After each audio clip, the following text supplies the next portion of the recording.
That's right. Greetings, fellow armchair Imagineers. Tiki here. And Blue Dragon 5. And Jacob Wile, too. And welcome to the great 90s cartoon ranking podcast. It's the finale. It's the top 10. Oh my god. It's going to be so good. All right. I want to shout out Jim in the comments. He says, hey guys, and greetings from the UK. Really appreciate the material you guys put out. But alas, it always arrived too late in the live chat due to time zone differences. Have a great night, everyone. Well, Jim, we sure appreciate that, man. We really do. So, it's, that is unfortunate with the time zone changes. But by all means, if you ever do want to, just leave comments and stuff, we'd be happy to shout them out for you. So. And as far as we know, you're the first viewer from the UK that's actually admitted you're from the UK. That's actually, yeah. As far as I know, that's I mean, it's not like him being from the UK is some secret or something. I know, but like, admittedly, most of the viewers we believe are probably based in the US, but you're actually the first one that we definitely know is from the UK. That's what I'm trying to say. All right, so let's just not waste any time, gentlemen. We're going to just go alphabetical order one more time. Dragon, Jacob, and then me going last. Let's get into the number 10. Dragon. What are we going to do? Are we going to do the recaps? Oh, okay, I'm sorry. You know what we're going to do is we're going to... I don't know. Do you want to do... I kind of figured we could do all 30 at the end. What do you guys think? I mean, doesn't sound too bad. Dragon? Do you want to do that?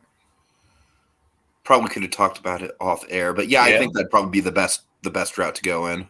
So you're saying we're going to start with 10, and then like after everything's said and done, we're going to go through all 30s. That's what you're saying, right? Yeah. Yes. Yeah, going through all 30 will be the end goal. Yeah, so I guess just very briefly before we go on, just a little reminder again, folks. We kind of pulled from somewhat of a master list. Not everything, not everything. Period is there on the list, but pretty much all things that they're kind of pertinent that did not include animes or adult animated things that were from the '90s. So it's yeah, or entirely possible things we just straight up forgot. Yes, Jacob, thank you.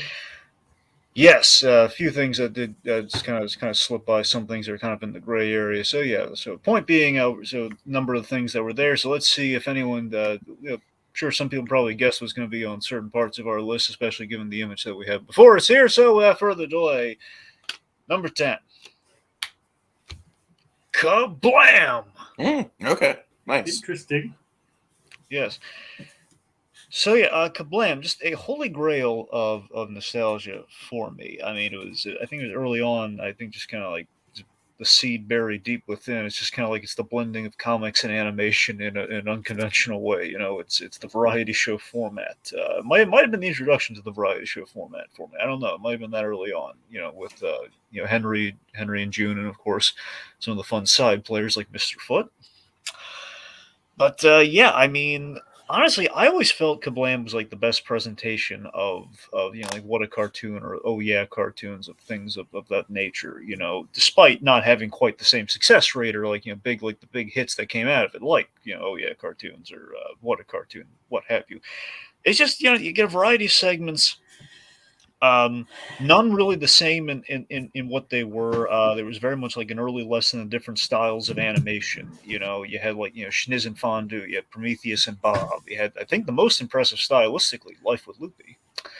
Because that blended a whole bunch of techniques. Then you had like some of your live action stuff like Race Rabbit, and then of course stuff like kind of an homage to the Peanuts with the offbeats. And last but certainly not least, my favorite of the bunch, Action League Now. I tell you, the love I have for Action League Now is again. I debated putting it on here, but I think I forget if the thing was like Action League Now when that show happened. It was technically in the 2000s or not, but regardless, I kind of incorporated here because they mainly recycled all of their segments from Kablam anyway. So pretty much Kablam, it's all in there pretty much. Yeah, I mean, I can't tell you. Actually, now it's this absurd idea of like as a kid, I think we all play with superhero toys at some time in our lives, and there was kind of a relatability there. And for me, with the action league figures is like seeing them in live action and sort of like kind of like a not quite stop motion. I think they called it chuckimation because they would just chuck them around and like throw them in oncoming traffic. Literally, that's how they did. that.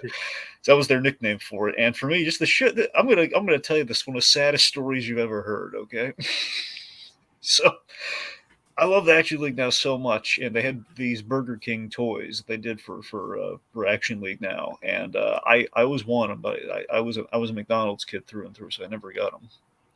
So what I did instead was because I was one of the Action League now toys, I basically drew paper cutouts of them. Oh.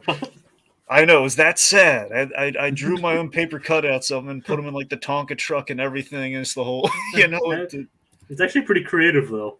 Yeah, but so it's just so point being, overall, aside from the landmark shows, you also had like the shorts and kind of the pilots and some of the music videos they would do for all that. For example, I never really heard of They Might Be Giants until Kablam.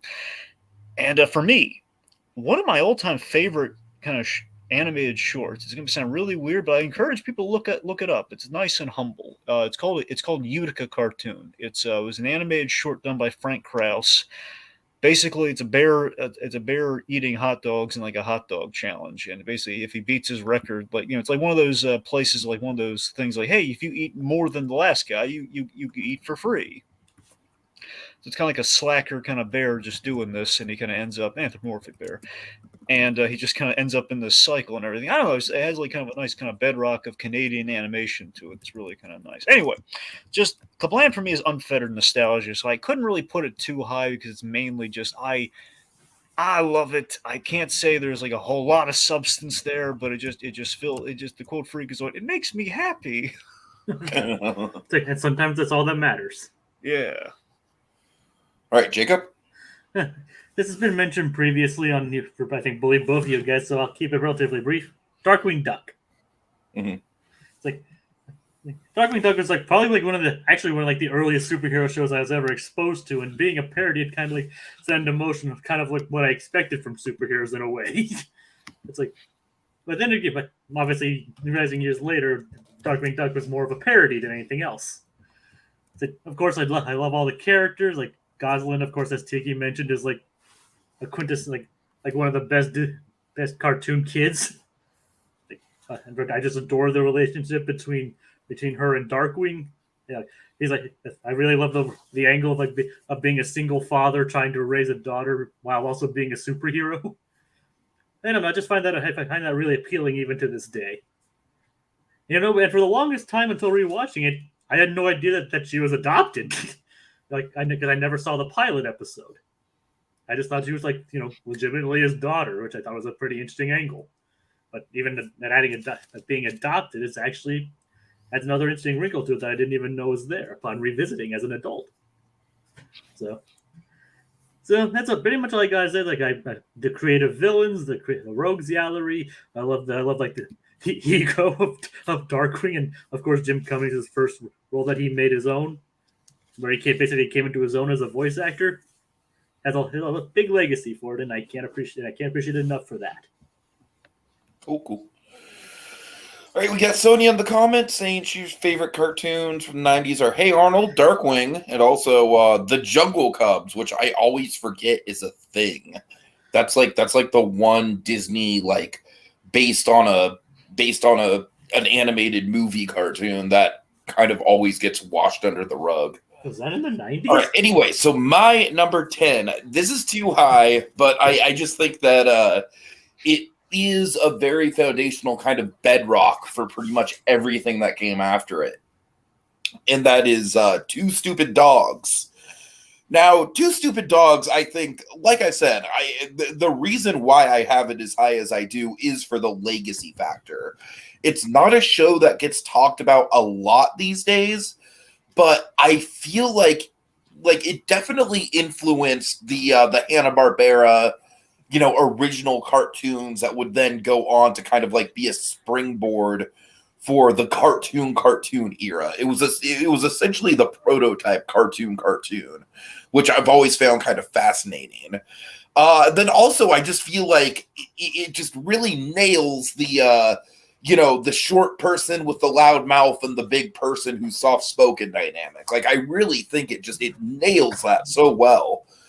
And I just think it's got such a great kind of laid-back formula. It's super nostalgic for me. It really is. And, it's just a cornerstone. Like I really can't think of, it's not really a show that rests on like, oh my God, remember that episode? That was a big, I mean, don't get me wrong. We'll get there for sure. There's definitely a lot of shows that do have that factor. But for me, it's kind of like the I Am Weasel factor with I Am Weasel. I kind of ranked that in my top 20, just based on the fact that I really just think the premise alone just worked so well, even though I can't really recall individual episodes. And Two Stupid Dogs is a lot like that, just with an even like a way bigger legacy than I Am Weasel. I really think people are sleeping on Two Stupid Dogs a little bit. I really wish it'd get a little bit more of a cult following than it actually has. All right. Number 9, Dragon, go for it. CatDog. Okay. Nice. Yeah, I mean, for me, I know obviously I have some competition here with Ren and Snippy, but for me, it was the best. It was the best duo-related show Nickelodeon did. I mean, at the very least, CatDog had like a wider appeal, I feel, than Ren and Snippy in terms of the kind of the stay power and everything with with the Nickelodeon duos. I mean, honestly, for me, this is either like in the beginnings of it or like before, quite possibly. My burgeoning, I was burgeoning into Abbott and Costello stuff, like the Ultimate Buddy duo. So this is, I mean, I don't know, maybe they kind of seeded in there somewhere. It was like, or vice versa or whatnot. But but yeah, it was just like we take two great voice actors. We got Jim Cummings is very much kind of a Bud Abbott straight man. We have Tom Kenny very much as kind of like the comedian in terms of like kind of a maybe not per se Lou Costello, but kind of like maybe a more Laurel and Hardy sort of. The point being, you have like the broader personality, and I think the easier comparison to make is it's the Odd Couple. It's Felix and Oscar. It's essentially what it is. Only what if Oscar were in a better mood? What if they're like you have the neater one and the messier one, only the one's a nicer guy and the other one's a little more grumpy, as he logically would be, and also conjoined together. Well, that too. So again, you have like your straight man comedian dynamic, and then you have just the kind of the landmark. For me, it was like the landmark anthropomorphic animal show of the '90s. For me, at least, I know everyone's gonna have competition. Everyone's gonna have their different favorites from like what is like the definitive anthropomorphic animal thing. But there's just a lot that worked for me with this show. I mean, you had a very underrated. I think the show is very underrated, especially. I think it kind of kills me is every time I'm looking for Nickelodeon-related merchandise, CatDog is always like the diamond in the rough to find. Like, that's always the thing that stops me from buying like shirts with all the Nick characters on. It's like, that when there's Arnold, but I need CatDog on there too. It's like the thing where I would love to buy Nickelodeon merchandise, but that's the thing. I'm constantly saying, no, I don't want Real Monsters. I want CatDog, darn it. It's not that hard. Oh God, calm down, Dragon. It's gonna be okay. Literally today, I was at the mall and I was looking for God. it. Like, darn it. It's like the dragon needs his CatDog. Regardless. I don't know. It's just very underrated in terms of I think they find themselves. They're very kind of malleable in all the situations they can find themselves, and you have this great design work about it. It has like some nice world building in terms of like kind of the natural aesthetic of like, look, CatDog's house. It has a really good design to it. It's the bone and the fish. It just looks really good. And honestly, all the businesses are like, there's like a theme of like not a theme. There's like, if they walk down the street and you have like all these businesses that they could possibly go into, you have like the pants stores, like a giant pair of legs with underwear on it. It's like that sort of stuff, It's got really good, Taco Depot, for example, again, like, Taco Bell on steroids, essentially. Like, I would love to go to Taco Depot. Oh yeah, for sure. So, I mean, the thing was also, when you look back on CatDog, awfully bold with all the hate crimes going on with the greaser dogs, because dogs don't like cats, and that's essentially a hate crime. It's like CatDog is singled out because they are very different. They are they're different. In fact, it's like, hey, here's a fellow dog, but he's got a cat for a butt. So we're gonna call him Cat Butt. And we're gonna beat him up every chance. Well, again, it's kind of one of those early lessons as a kid that the world's unfair sometimes. There you go. There's no way around that. And that's the thing. It's just I feel like the show is kind of underrated, with the exception of the the theme song and the stupid bathroom question everyone's asking. Like, how do they use the bathroom, guys? It doesn't matter how they use the cart. It's like they go to the bathroom during the commercial. I'm not even going to see it anyway. Through the mouth dragon. See, I actually have a different theory, but well, I don't want to get into that right now. I have a much more convoluted. Anyway, but yeah, I mean. Oddly enough, a lot of my favorite CatDog episodes do involve food. I don't know if it's because I love the animation on the food or not. But again, our dog's always eating, so potentially that's the reason. I mean, I love All You Can Eat. I think it was the pilot episode of CatDog, or at least one of the pilot episodes. I love Sumo Enchanted Evening, where essentially they eat so much food in All You Can Eat place, they have to become sumo wrestlers. It's just kind of out there. And yeah, I mean, there are all sorts of kind of fun. Again, just the malleable, comedic possibilities with these two. Like, dog starts a business thanks to the cat, where basically it's like the dog ate my homework. So all these slackers are basically, oh god, I didn't do my homework, and dog shows up at the last second as like, okay, where's your homework, young man? And dog just eats the piece of paper. A dog ate my homework, that sort of thing. And I think one of my favorite things, especially looking back on it. Cat becoming a collector, and he's collecting all the Mean Bob action figures, and we talk about variants and stuff. Mm-hmm. Just a lot of stuff that really works. And I mean, it's a CatDog, like any show. It declined when it got into its last season. Last season they kind of updated the animation. We do kind of like less cell animated, more just kind of like the cleaned up computer style.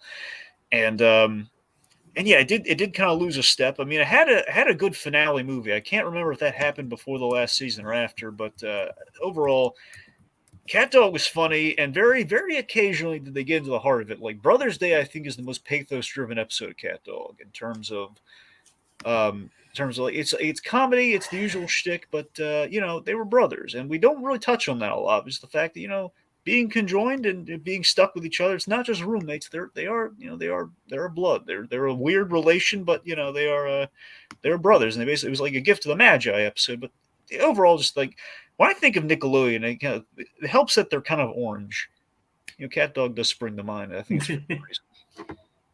That's fair. Okay, Jacob. Like my next one is fairly interesting. Dragon, I'm not sure if you're gonna like this, but Batman Beyond. Okay. We don't have to have like awkward pauses every time we do something that we know Dragon's in its top 5. Probably it's fine. Yeah, I know. I'm just saying. But I like about Batman Beyond, and as you've noticed, I've actually ranked it above Batman the Animated Series itself.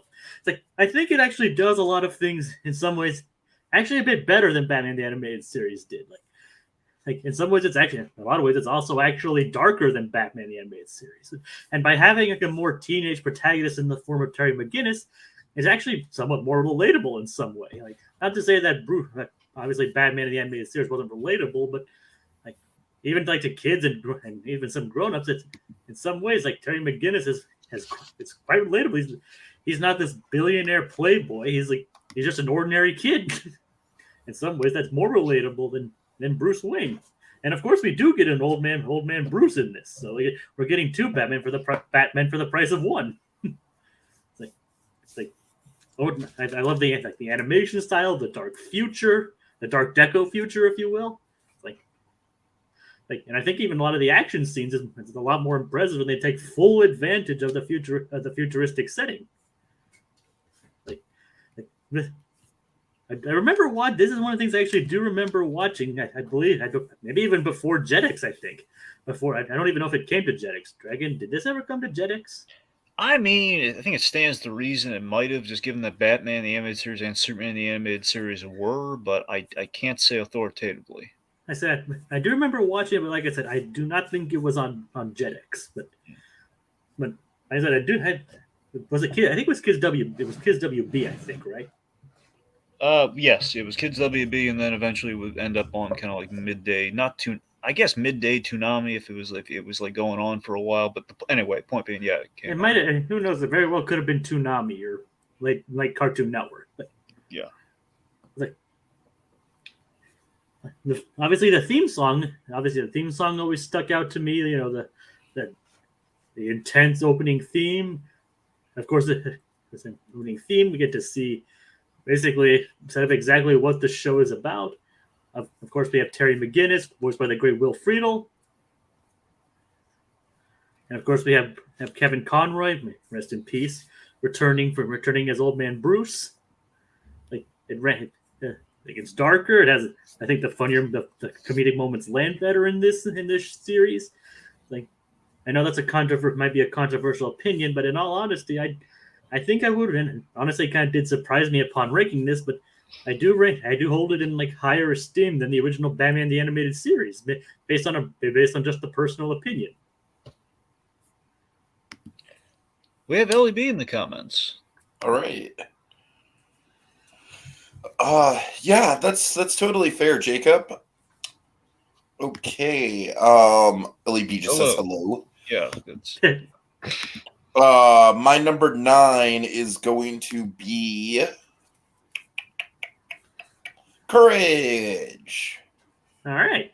And yeah, I don't really have a ton to say about Courage. I feel like it's one of the shows that we talked about the most on the channel. I mean, it's definitely like we make it a yearly tradition. It's like the only show where it's like every year for Halloween we have to pull a Courage episode for Haunted Holiday Hijinks. That's it's kind of a go-to for us. And I really think that Courage just very much stands the test of time where as the kids these days would say, it is a vibe. Like I really just, it's very much the Twilight Zone for kids, and I really respect and appreciate it for that. It's I really, really like how, of course, I think the most memorable episodes are the scarier ones. Like for me, nothing ever tops Freaky Fred as far as just the actual like fear factor of it goes. I just think I feel like Freaky Fred is so effective because it's, I mean, on some level it's a realistic, on some level it's a cartoony scenario because of the barber thing. But on another level, I mean, just being trapped in a room with somebody who you can't quite place it, but is giving you very bad vibes. I mean, that is a very realistic fear that I think that episode really taps into. But then it's trying. Go ahead. I was just gonna say, it's like surprising how many of these like cartoonish scenarios actually play into real world fears. You know what would be hysterical? If you showed that episode to like a young child who was afraid of getting his hair cut. Oh my god! I mean, it'd be more traumatizing than anything. Well, that's what I mean. I mean, if you showed that to a kid with like one of those like fears, you're basically like risking the child's mental health for the sake of a laugh. But no, here's what you do. You balance it out. Here's what you do. You show him that, and avoid him like having like a mullet for the rest of his life. What you do is you show him the episode of Rugrats where Chucky conquers his haircut fear. Oh, there you go. You balance it out. Trauma, then we like the Don Bluth thing, the Don Bluth factor. Yep. Yeah. All right. And Dragon, as you were saying last time, I really, really respect how this show, like, it's known for the scary episodes, but I think at the end of the day, like, it really stands on its laurels with the episodes where it has a lot of heart. Mm-hmm. The Bigfoot episode and the Hunchback episode, the Bigfoot one in particular, I don't know why, but I love them in the Carmen. Was it Carmen Banana hats or like what's the Chiquita? Carmen Banana Miranda, I think is the name. Wait, was Chiquita Carmen, Banana and Carmen? You're talking about the lady with the fruit hat. Yeah, the lady. Who's the lady with the Carmen, fruit hat? I've told you this before, Drag. It's Carmen Miranda. Yeah, it's Carmen Miranda. What? Yeah. All right. But yeah, I love the big. I don't know, just the Bigfoot episode. Like the series just has such a great way of pulling empathy out of its subjects. Like in some ways, even the most horrifying monsters, in some ways, do have some empathetic moments. But there's other episodes where it's just straight up, you're dealing with a malevolent force and that's it. And and that's what you have to do. And I think Eustace in particular is the character that really sung for me. I mean, I feel like all three of the leads just bounce off of each other very well. But Eustace, I think, as just the comic relief asshole foil of the show, just works so perfectly. So yeah, all in all, just a very, very memorable late 90s, just absolutely iconic show. Okay, let's loop back around. Dragon, number 8. Dexter's Laboratory. Uh-huh. Nice.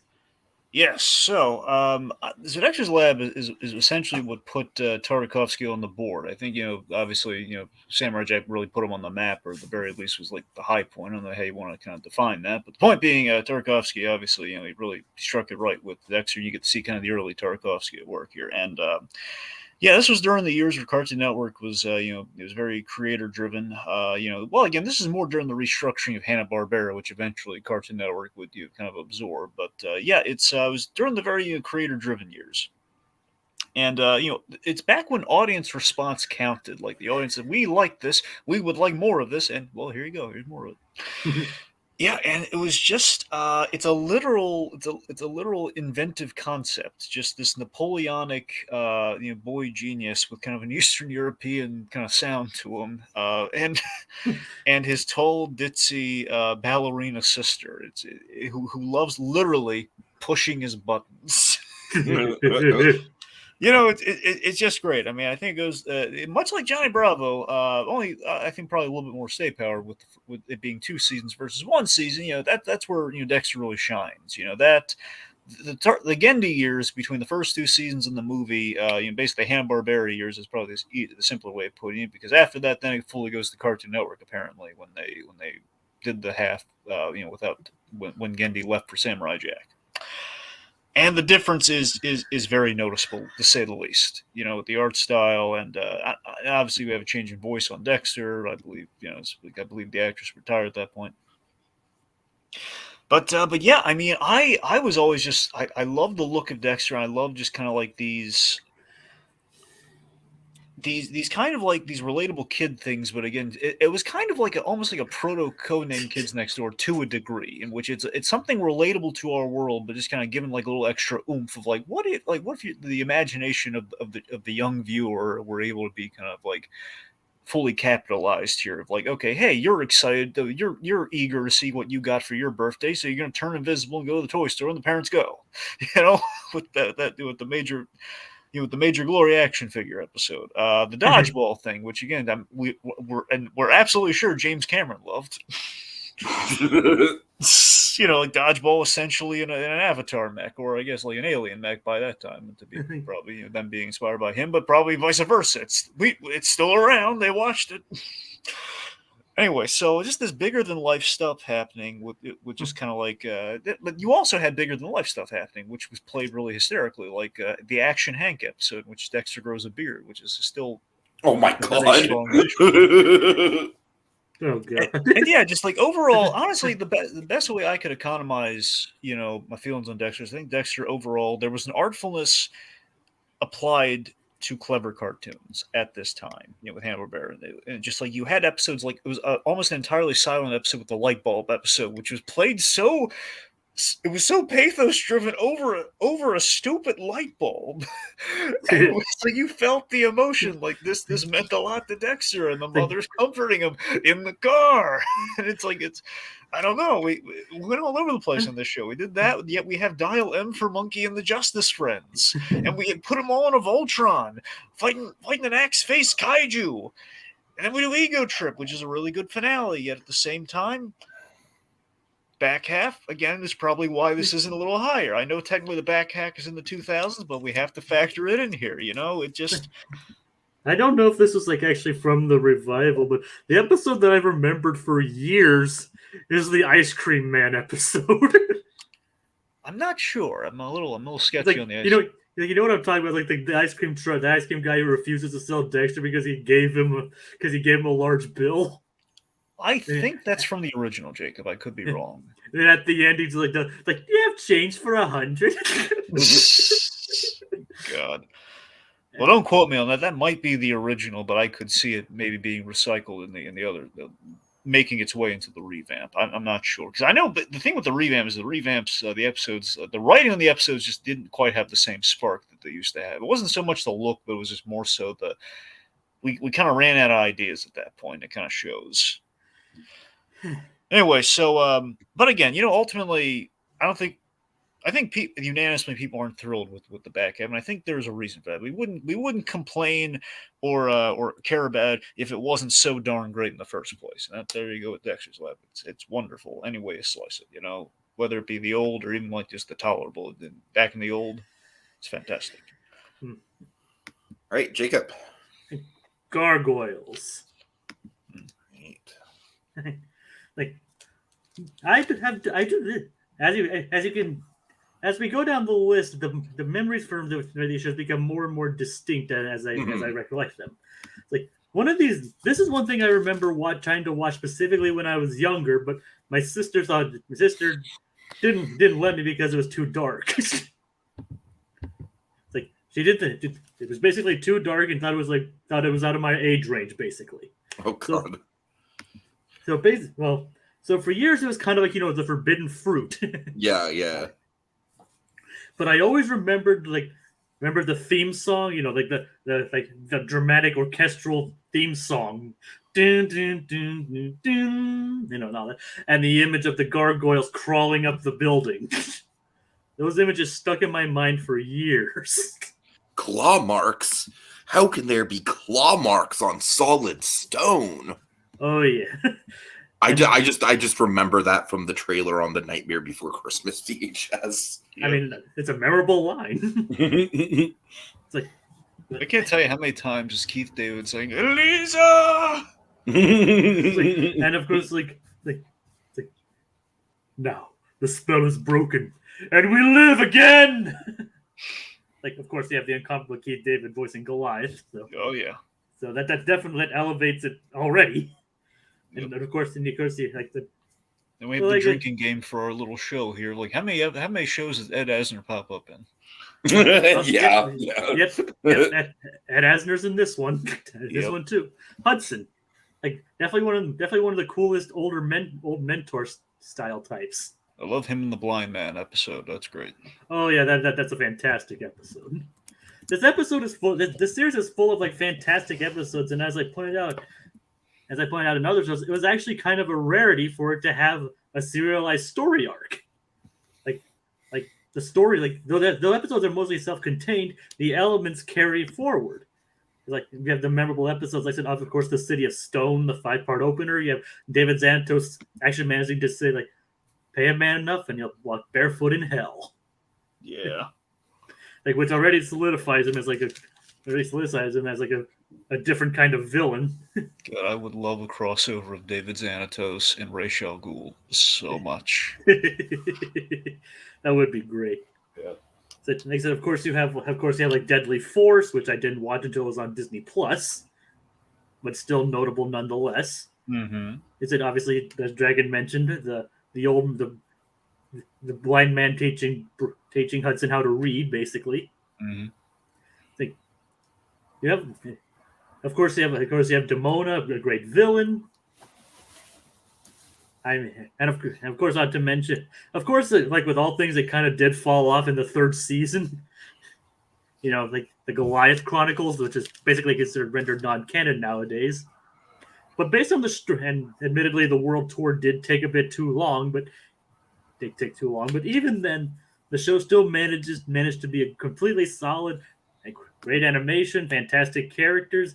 The humor when it was there was punchy. The drama, oh my god, the drama! It's like basically the show lives up to to what I was expecting when I was watching when I was a kid. And that being number 8, so I couldn't rank it any higher. Couldn't put it any lower, basically. All right. So yeah, Jacob, what you were saying about the specific memories and specific moments and everything like that, that's pretty much going to apply for me starting at number 7. But for number 8, I do have more of a legacy show that I put on there, not necessarily for individual memories, although there certainly are individual memories there, but more so for the overall impact and kind of like breaking the barrier when it comes to the format, and that's going to be Animaniacs. Mm-hmm. So yeah, obviously I think Animaniacs, the big thing that people do take away from it, like the big memorable thing, I think, is the songs first and foremost, especially the educational songs. I actually just saw Jacob. Actually, I'm pretty sure I saw that you had liked this, and this is how I saw it. I'm not completely sure that they're going to be doing an Animaniacs in concert. And I'm like, I need to get tickets for that shit. That sounds amazing. Yeah, what I really respect about Animaniacs is kind of like a double-edged sword, because much like Kablam, it's I definitely feel like it's a bit more consistent and iconic than Kablam is, hence why it's a little bit higher up for me personally.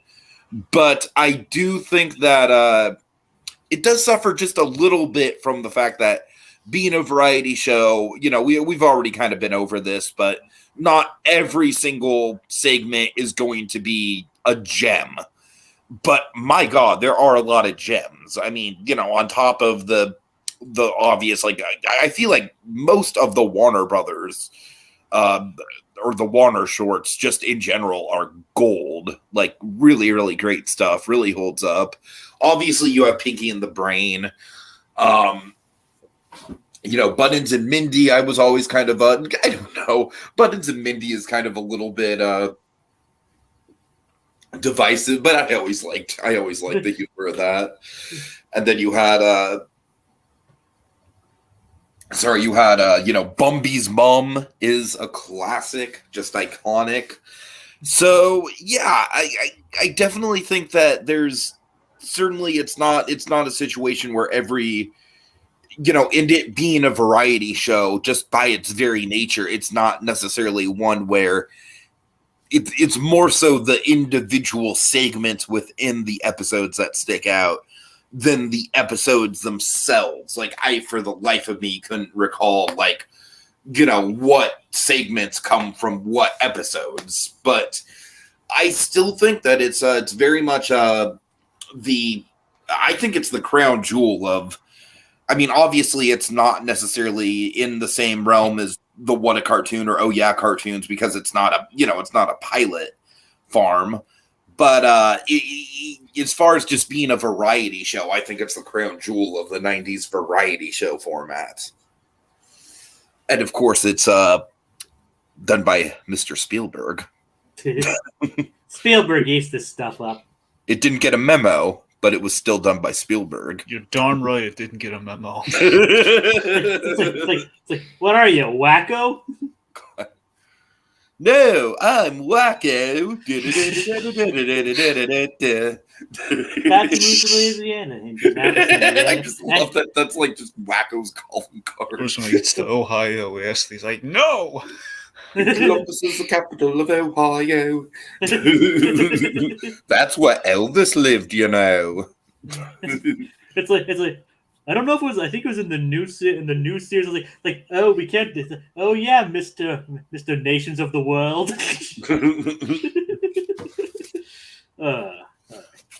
Dragon. Are we done here? Sorry. Yeah, number 7, Dragon. Go ahead. Right. Recess. Really? I'm surprised that's not in your top 5, actually. I mean, look, it's a really totally fair. It's really stacked, but ultimately, Recess, it kind of had to be at the 7. So this is of course Paul Germain. It feels like he took the cleverness. I think I'm going to make a leap here. I'm going to say it feels like Paul Germain, he brought the cleverness to the early Rugrats seasons. That's what it feels like with Germain. Before, I forget at what point he left during Rugrats. I believe after season 3. That sounds about right, and I feel. Yeah, it feels like he brought a lot of cleverness to it. And I feel in doing so, he basically channeled all of that and put it into this show. Yeah, this was like the Saturday morning This is like the Saturday morning delight of ABC. Mm-hmm. It it had Sorry, let me put it this way. It had authenticity in scale. It was authentic in scale, but to the characters, like a lot of kids at school, it's like everything in school, everything's important. Everything feels important. So it was like, even though it was very grounded in its depiction, like you felt the stakes that were at play here with these characters, especially during recess. Like recess being taken away, God forbid. When it rains, there's like all episode dedicated. It's like they're in prison in a sense. It's obviously great cast of characters. It was a regular ensemble of our animated characters, our heroes. You got TJ, you got Vince, you got Spinelli, you got Gretchen, Mikey, and of course Gus. And just such a diverse bunch that you ultimately buy as friends. I always loved Dabney Coleman as Principal Prickly. He was probably the highlight of the show for me. He's kind of like Mr. Krabs from SpongeBob to a degree in terms of like how much I liked him when he showed up. Probably more so, Principal Prickly, in that he was conniving and definitely self-motivated, but he was always that always made him really funny, and he felt like a true-to-life kind of principal. The guy, in a sense, let me use a Better Call Saul comparison. In a sense, he's kind of like Howard Hamlin. He basically just wants the lights on. He wants to be reflected. Like, yeah, we're doing good, right? We're doing good.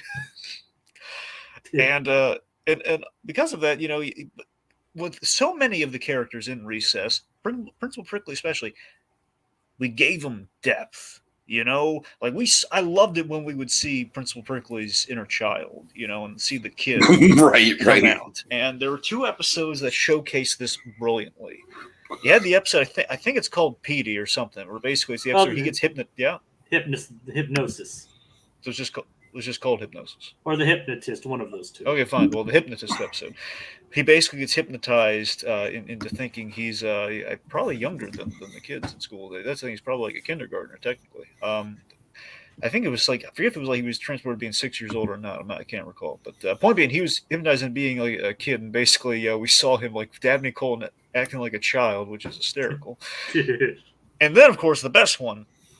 It's called The First Picture Show, in which the whole school rallies and campaigns to see the Senior Fusion movie as it comes out, and Principal Prickly again he refuses. He's digging his heels in. Basically, he gets into a wager with TJ if he can pass a Senior Fusion trivia contest, in which we learn, Principal Prickly also loves Senior Fusion. He's an old school guy with the comic character being around, like almost like very much like a Superman thing, in which you have the the class, like a Batman '89 or a Superman '78 of sorts. The character's been around for decades. Goes the show, he would still be a fan of the character. It's a character that spans generations. So.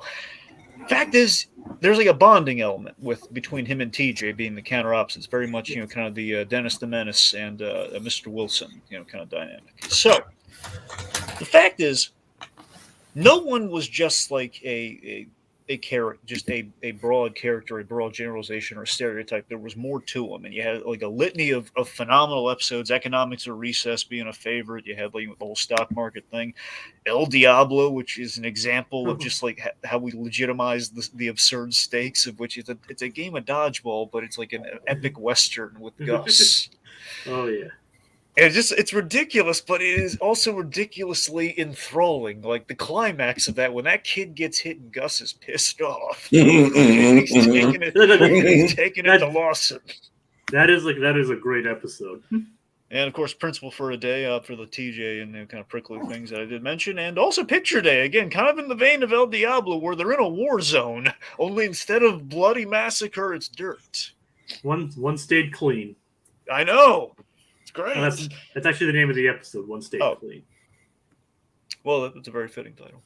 So, so there was just no. Again, there was. Here's the other thing too. There was no real decline in quality. The only thing that was really different is that the upscale, the animation in terms of upscale is probably a poor word. That sounds too literal a term. But let's just say they did the digital cleanup thing on it, and it just wasn't quite. Again, it really wasn't a decline in quality. The only thing that really kind of stood out was when they did the the specials that came out. That felt more like, yeah, we're kind of cashing in because we put out the movie and everyone loved the movie and we still want to keep this train rolling. So, and they're entering the 5th grade, which I don't really need to see, but it's okay. And then then we're going to age them down. That one was purely a gimmick and not so great. Yeah, that's like the only thing Recess related, I think, that was like purely just a cynical cash grab. But that's the thing. I think it goes to show how strong. Didn't that one break continuity too? If Gus was there, then yes. Yeah. I don't know if Gus was. Do you remember if Gus was there? I'm gonna look into it. Okay, if he was there, then you're right. Regardless, yes, it just goes to show you that so often in all of our favorite shows, there was like that decline quality in which they've been on for too long, or just going to happen, or like there was a showrunner left or something. In which Recess, that didn't really happen. It just kind of got popular to a point where sometimes they have special. They probably just should have stuck to the show. It just happens. It's like if you want more, you're going to get more, but it's not going to quite be the same. And TJ might sound a little different, but right. And it does lead to the rare instance where the movie is actually really good too. Oh, of course. Yes. Oh, the movie's fucking amazing. It is amazing. Yeah. I still have that version of Green Tambourine stuck in my head to this day. Yeah, it's great. Also, one last thing to mention: Robert Goulet, as Mikey's singing voice, was always hysterical, and it was delightful. Oh yeah. All right. Yeah. Jacob. This one actually may be kind of surprising considering the two I just did, but Powerpuff Girls. Yep, fair. It's like now while the previous two could argue like Gargoyles could kind of be seen as like a superhero-esque show, and Batman Beyond definitely is, but those two are definitely on the dark end. But Powerpuff Girls is like obviously the complete opposite of that. What are you talking about, Jacob? That show is very dark. Did you see him? Oh yes, I did see him, and he was a dark element. He was a dark element, don't get me wrong, and him was freaking terrifying. That may sound weird, but technically that is grammatically correct, folks. Uh-huh. The character's name is literally him. Him. Oh, yeah. Oh, yes. Oh, God. But yeah, it's like I probably won't go into much of the details, but there'd be actual details regarding the show itself, because obviously Dragon... I think both of you guys already mentioned it. But it's like I remember like wanting the toys from Subway. I do. That's one of the memories I remember from when I was younger. I was like, I really wanted the toys, but I never got the toys. Yeah, I feel you. It's like I remember wanting them, but never getting them. It's like I remember specific episodes really don't stick out to me. Unfortunately, because I haven't seen the show in years, but. It's like I remember more like the characters and their interactions more than anything else. Like I love the dynamic of the girls. They're all well balanced and bounce off of each other. Like funnily enough, I think the episode I remember most is the episode where Buttercup refuses to take a bath, and she becomes filthy where nobody wants anything to do with her. And it's not even like one of like the most epic or anything episodes, but. It's just for some reason, that one sticks out to me. See, there's a kidding joke I want to make right now, but I feel it'd be inappropriate, so go on. Oh, God. But I have more memories like watching the show and then watching the show, liking, of course, the action and the vibrant colors and everything. But, of course, when I rewatched it again when I was older, I pick up more of the subtle jokes, like the parodies and everything. Of course, Mojo Jojo is always freaking hilarious. He always talks like this. He always talks like this. He repeats himself. He's erudite, etc., etc. Of course, as you mentioned, Professor Utonium, one of the greatest cartoon dads. Yeah. Love him. Wonderful Tom Kane.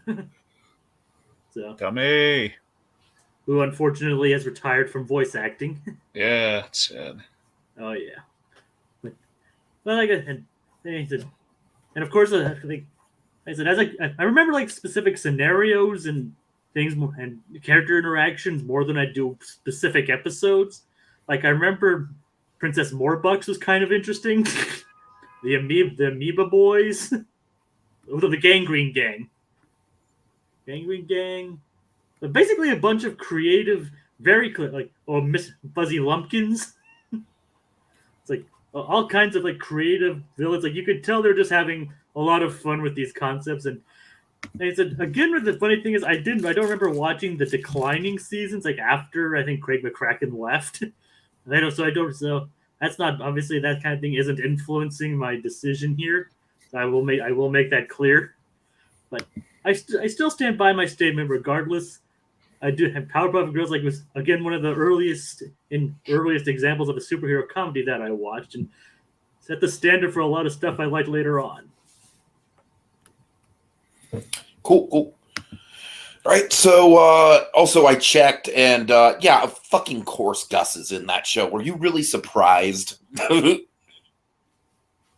Anyways, so number 7 for me is going to be tried and true classic. It's the Rugrats, baby. Oh yeah.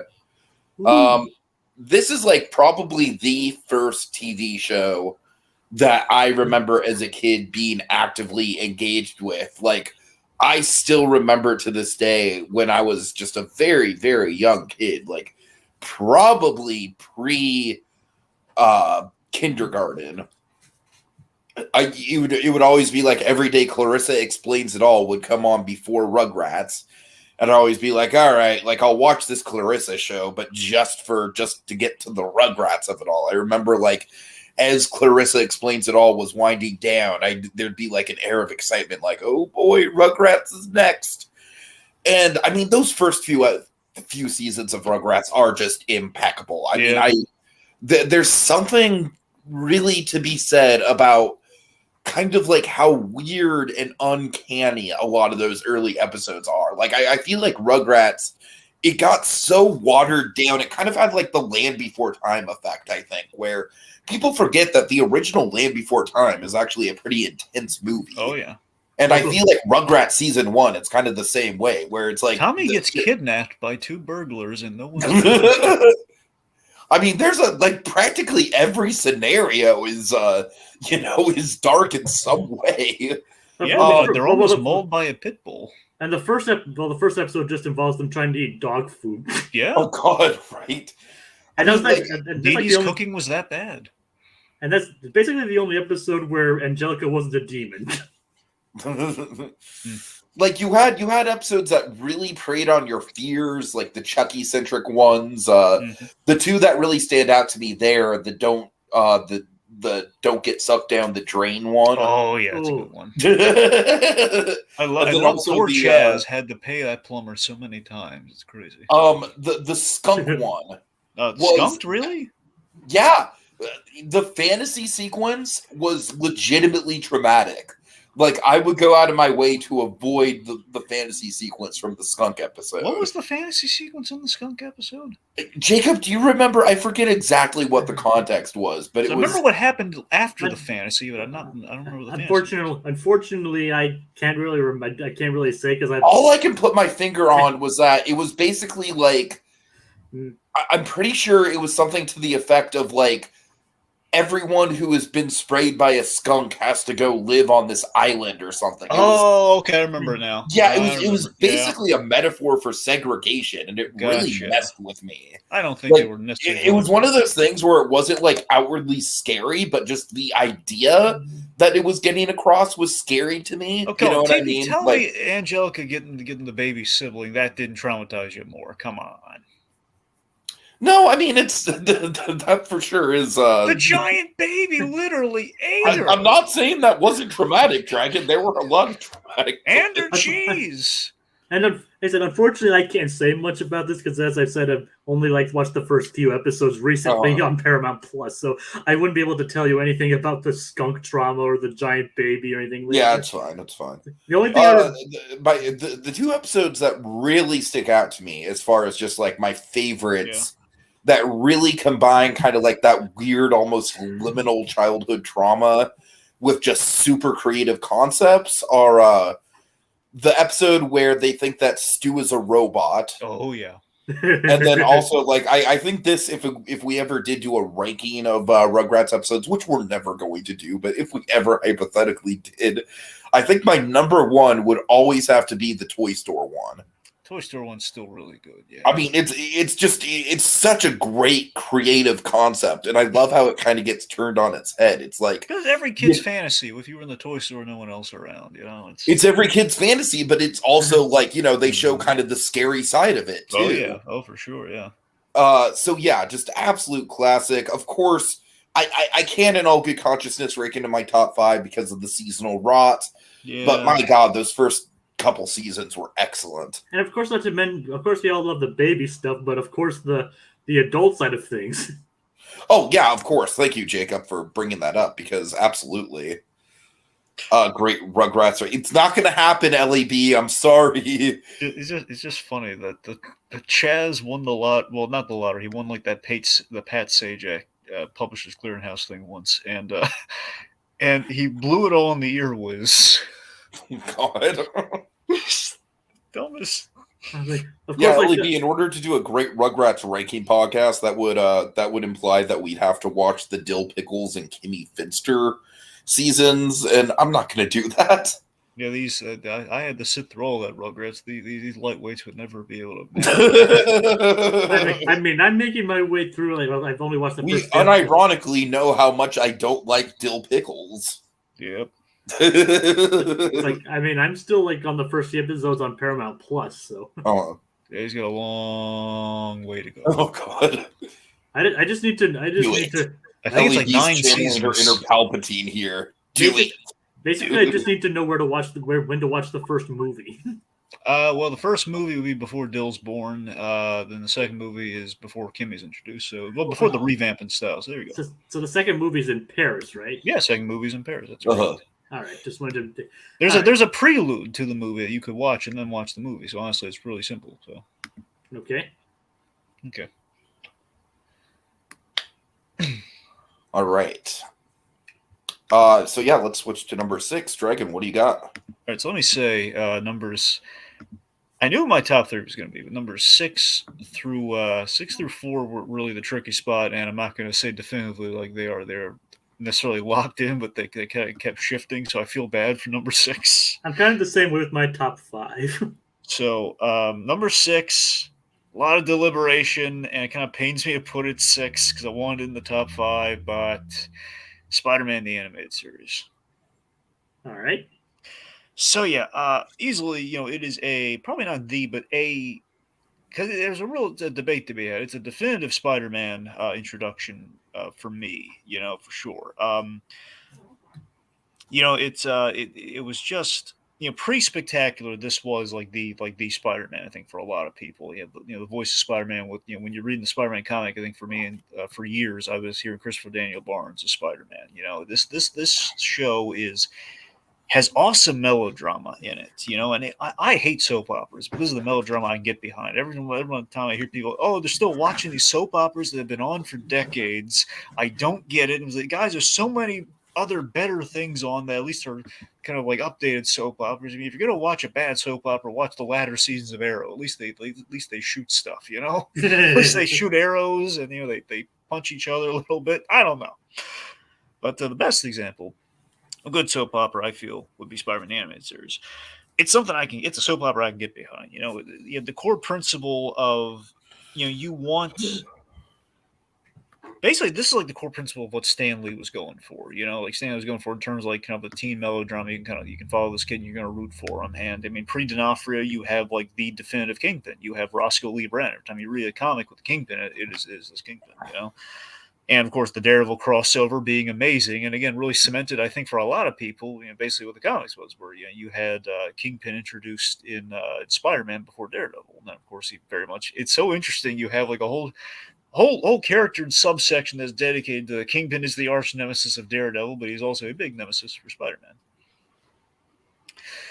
But yeah, I mean, we are in Spider-Man's head constantly. We're rooting for him to save the day, despite the personal cost. We have excellent morals at play here, and the symbiote saga, the black suit saga of it all, the 3-part episode in the first season. It is still it's still hard. You are still hard pressed, and we are still to this day hard pressed to supplant that as like this is how you tell that. This is how you adapt that comic story. This is done in 3 episodes. I mean, could Could we extend it? I mean, sure we could. I mean, still, this is really well done. This is kind of how you do like the Venom of it all, and then the black suit kind of thing, without having to do a whole Secret Wars and everything. You know, so I know Spectacular also did a really good take on the black suit thing. I'm just saying, economizing the 3 episodes and like introducing elements that were then incorporated to Spectacular, thanks to this show. I mean, this basically defined how the black suit affects Spider-Man. Exactly. So it's very key. You know, I love the episode with the Spot, who now is going to be the villain in the next Spider-Verse film that we're getting. I love the Prowler episode. Again, I'm not just going to talk about all the episodes because there's a lot of episodes I like. But the problem with Spider-Man the Animated Series, I think it holds it back for me though. I'm not going to go on the thing of where John Semper is really kind of going on kind of on the webs there, and he's been saying like, okay, so it wasn't overly censored. It's not that it wasn't overly censored. It's the fact that unlike a Batman the Animated Series or something like that, they couldn't naturally work in the censorship. It was like the other shows, but it was very like on the nose. Like, we're shooting laser guns, and Spider-Man can't punch people, and those irritating things. We can't say words like kill. The problem with that is like when we do that, we kind of lose some stakes. So like, okay, there are life and death stakes. Again, I'm kind of parroting some Brad Bird words here, but essentially it's like the kids need to know this isn't just Saturday morning. Like, oh well, the characters will be fine. We need to know danger is around the corner and there is like a cost to these things. Otherwise, what's the risk? The real problem with Spider-Man, though, less than the censorship thing, was more so that the episodes, almost not to Dragon Ball Z degree, but there were a lot of plot lines that kind of dragged on. Like they had like an interconnected serialized thing. Like season 2 specifically, you had the Michael Morbius. Yet again, Morbius kind of rears his head. But this was, at the very least, this was actually how Morbius is supposed to be, mind you. So again, at least it was good Morbius. The only problem is it was the extended cut of Morbius. Was the whole Morbius plot just Morbius insisting on calling Peter Milo? No. And Peter's just like, no, damn it, I'm not named Milo. Okay, so the problem is Spider-Man storylines, when they kind of, at a certain point, after the first season, they dedicated seasons to like a multiple kind of part storyline. So they were serialized, and in doing so, the novelty wore off. Like, we're in the neogenic nightmare forever. It's like between the vampires and Spider-Man, they had to pad a lot of this, and it got old. What I'm saying is it's still good stuff, but on a rewatch, if you were to binge Spider-Man the Animated Series, it would wear on you. I assure you. But that's the thing. You still had, and again, otherwise though, it's kind of interesting dichotomy, because on one hand, I'm frustrated that, hey, we went out of our way to introduce the Punisher, and yet we have laser guns, and we say, I'm not using my lethal stuff. It's like, really? And then on the flip side, we can't kill off Mary Jane, but what we do is almost 10 times worse. And I mean that in a good way. I mean, we do like a Clone Saga thing, and we actually do the Clone Saga in an interesting way here, where she's like a hydro clone. She's like a water-based clone, and so she dissolves, so she has a very agonizing death scene. And in doing so, we have, for me, this one of the most pathos-driven scenes ever, where you get those, especially towards that last season, Spider-Man, where they're kind of closing the loop on things, where it's like, hey, Mary Jane's dying in front of him. He finds that this is a clone, but still, he married this clone. And she's saying, I know if Mary Jane is still, if I were the real Mary Jane Watson, she loves Peter Parker. And like, I'm bawling just thinking about it, if I'm being frank, man. I tell you, seriously, this scene is one of the most impactful Spider-Man scenes in that show. The way it's acted. And again, it's fully melodrama, but the performance on it is just, it's gobsmackingly moving. And then we bring back Uncle Ben for an episode, not from the dead or anything. It's a multiversal thing. And Christopher Daniel Barnes gives possibly his greatest performance in the show, as like a Peter Parker just completely on the brink of madness, and it's fantastic. So there's a lot of high points. I love the score in this show. I can say a number of nice things about Spider-Man. It was the go-to before we then kind of raised the bar. But again, I feel in large part 90s Spider-Man did raise that bar, so it was very, very key, and it's very wonderful, even if it's not perfect. It's a great series and a great representation of what Spider-Man's all about. Warts and all. Yes. Hey, well said, Jacob. Funnily enough, this has happened before, but I'm going to another superhero show for this one. It's funny how like Dragon says superhero than I kind of do, but this time it's the Tick. Spoon. Yes, like this is what I explicitly remember watching on Jetix. Because I do remember this show I do remember watching it and not even knowing what the hell was going on half the time. Yeah. Mainly because I didn't realize because I didn't even really know it was a parody at the time, but I do remember it being completely absurd, but also quite hilarious. Like, of course, everybody knows the Tick. I mean, I ranked it higher than you guys, but it's like, this show probably, upon watching it, influenced. It's kind of funny, like a lot of these things you might notice influenced like my sense of humor and everything, my tastes. Like the Tick was like an early example of like this broad comedic style that I didn't even fully understand. It's like, like, hey, something crazy is happening. Like, why is the building alive? Why does that guy have a chair for a face? What is going on here? But I still regret so much that we never got to see like a modern day live action chair face. I still attest that they were building the chair face in that show. I think they were. I agree. They were going. With literally the last episode, they were building to a Thraknazog, the giant alien that would have like a roommate and everything. They were. He was in the chest of the one guy. He was going to be the one, at least possibly the big bad guy, or at least one of the bad guys for the next season. All right. Anyway, yes, go on, Jacob. Like I said, again, not really remembering what the heck was going on half the time. He was like, why does the guy have a chair for a face? Like, why does the moon say ha on it? Tell him about Dinosaur Neil, Jacob. Dinosaur Neil, yes. It's like basically, I don't remember much about the episode itself, but yes. Basically, Neil gets turned into a giant dinosaur. Neil's a guy who wears a dinosaur costume because he has like a job at a museum or something. Yeah, and he becomes huge, like an actual dinosaur. And the best part, has a mustache. Yep, and Tick gets caught up in the mustache. And, yep. and both Tick and Arthur get caught up in his mustache. They're battling his mustache, and then the Tick has to go inside his mouth with a giant. And they had to go to a pharmacist, which is the best part about this. By the way, a pharmacist made him a giant aspirin, and the Tick had to jump inside his mouth and wrestle with his tongue to get him to take the aspirin. a lot of those scenes are actually featured in the opening song. Like I said, the building. I mean, of course you have Deflator Mouse, the parody of Batman, the American Maid. Yep. You have great supporting cast. You get the Tick like trying to suck somebody's like soul out with a spoon. But I mean, with a spoon with a straw. Like, wait, don't Tick suck blood? Says, I got a straw right here, buddy. Huh? But he's just sucking out the straw. just like like threatening him, like he's like starting to suck through. It's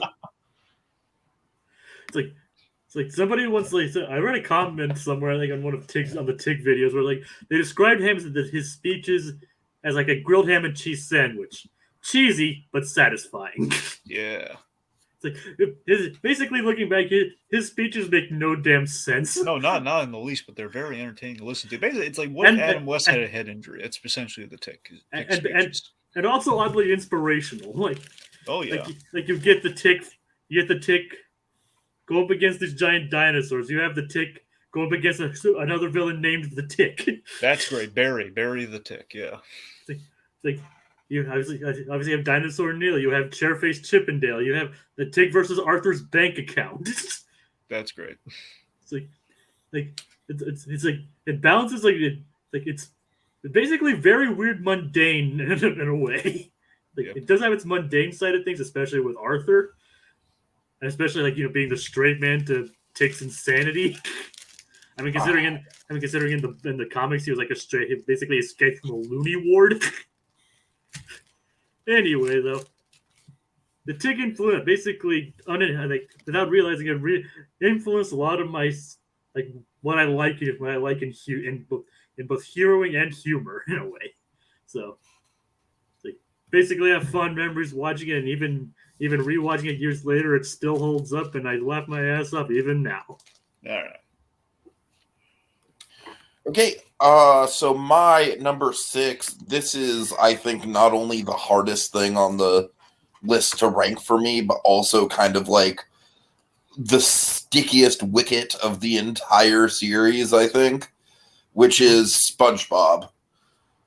And I don't really want to dwell on SpongeBob too much. All I want to say is that if it weren't for the ambiguity of it being at the tail end of the 90s, Yeah, and obviously, like, the seasonal rot of it all, like, if we were just talking the first 3 seasons, it would very definitively be in the top 5. It might be number 1. I mean, because, like, SpongeBob, it did what literally no other show on this list could do, I think, which is it more or less created a whole language of memes. I mean, like, it has touched the cultural zeitgeist in a way that very few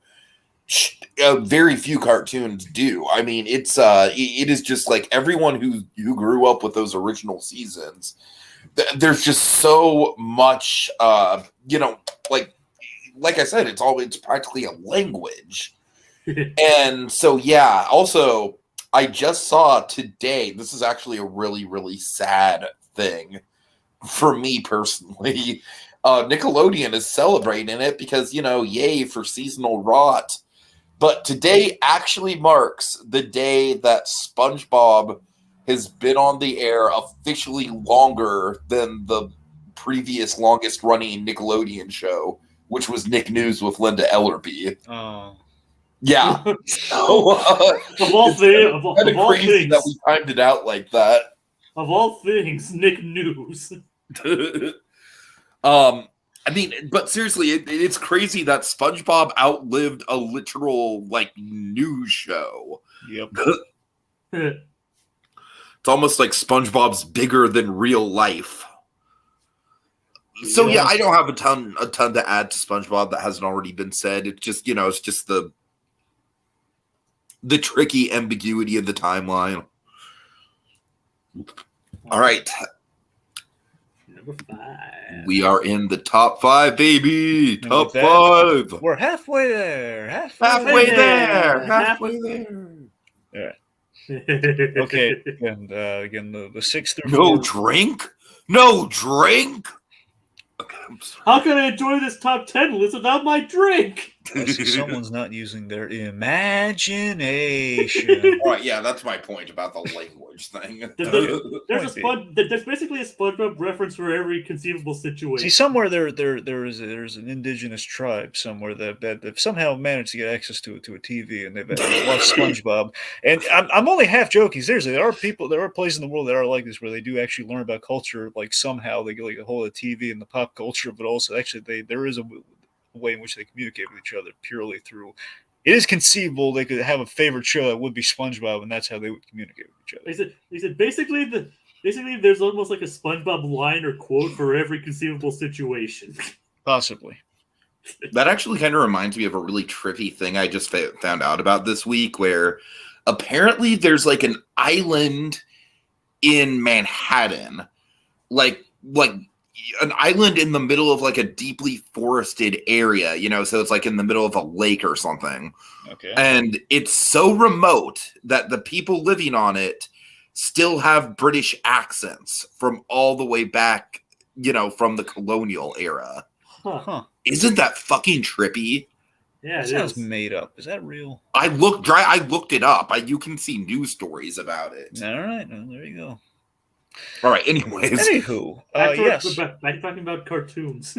Yeah. So, so again, 6 through 4 were again. It was the hard one. It was hard pressed for these 3. So again, I'm not. 100% I mean, Jacob, certain. I'm sure we can never guess what Dragon's number 1 is going to be, right? I mean, that's just like. I mean, who knows? We might be pleasantly surprised. I mean, it could technically be between one of two things. Technically, we'll see. Yeah, Box being why let's just let Box being like this. Let's just why am I here? Why did I say yes to this? Oh, God. Let's just let the man speak. All right. Anyway, To be fair, Dragon, it's not like my number 1's going to be a big surprise either. all right. Anyway, so number 5. Will mine be the only surprise? No idea. Possibly. All right. Okay, number 5, Superman the Animated Series. All All right. All right, fair enough. So yeah, Superman the Animated Series, I tell you, criminally underrated series because Superman the Animated Series just kind of gets lost in the shuffle, not counting the Zeta Project, the DCAU shows. Because I mean, no one knows about the Zeta Project. Let's be honest. I have no idea what that is. I know it's before. Yeah, of that time period, I'm more familiar with Static Shock. Exactly. Everyone knows Static. Trust me. Everyone, the only DCAU show no one knows about is Zeta Project. Trust me. I mean, I've heard of Zeta, I just don't know anything about it. Well, that's what I mean. You've heard because it spins off of Batman Beyond, but you haven't seen the show. But yeah. All right, going in. That may or may not actually be on HBO Max, depending on until they've cleaned house of it. If it's oh my god.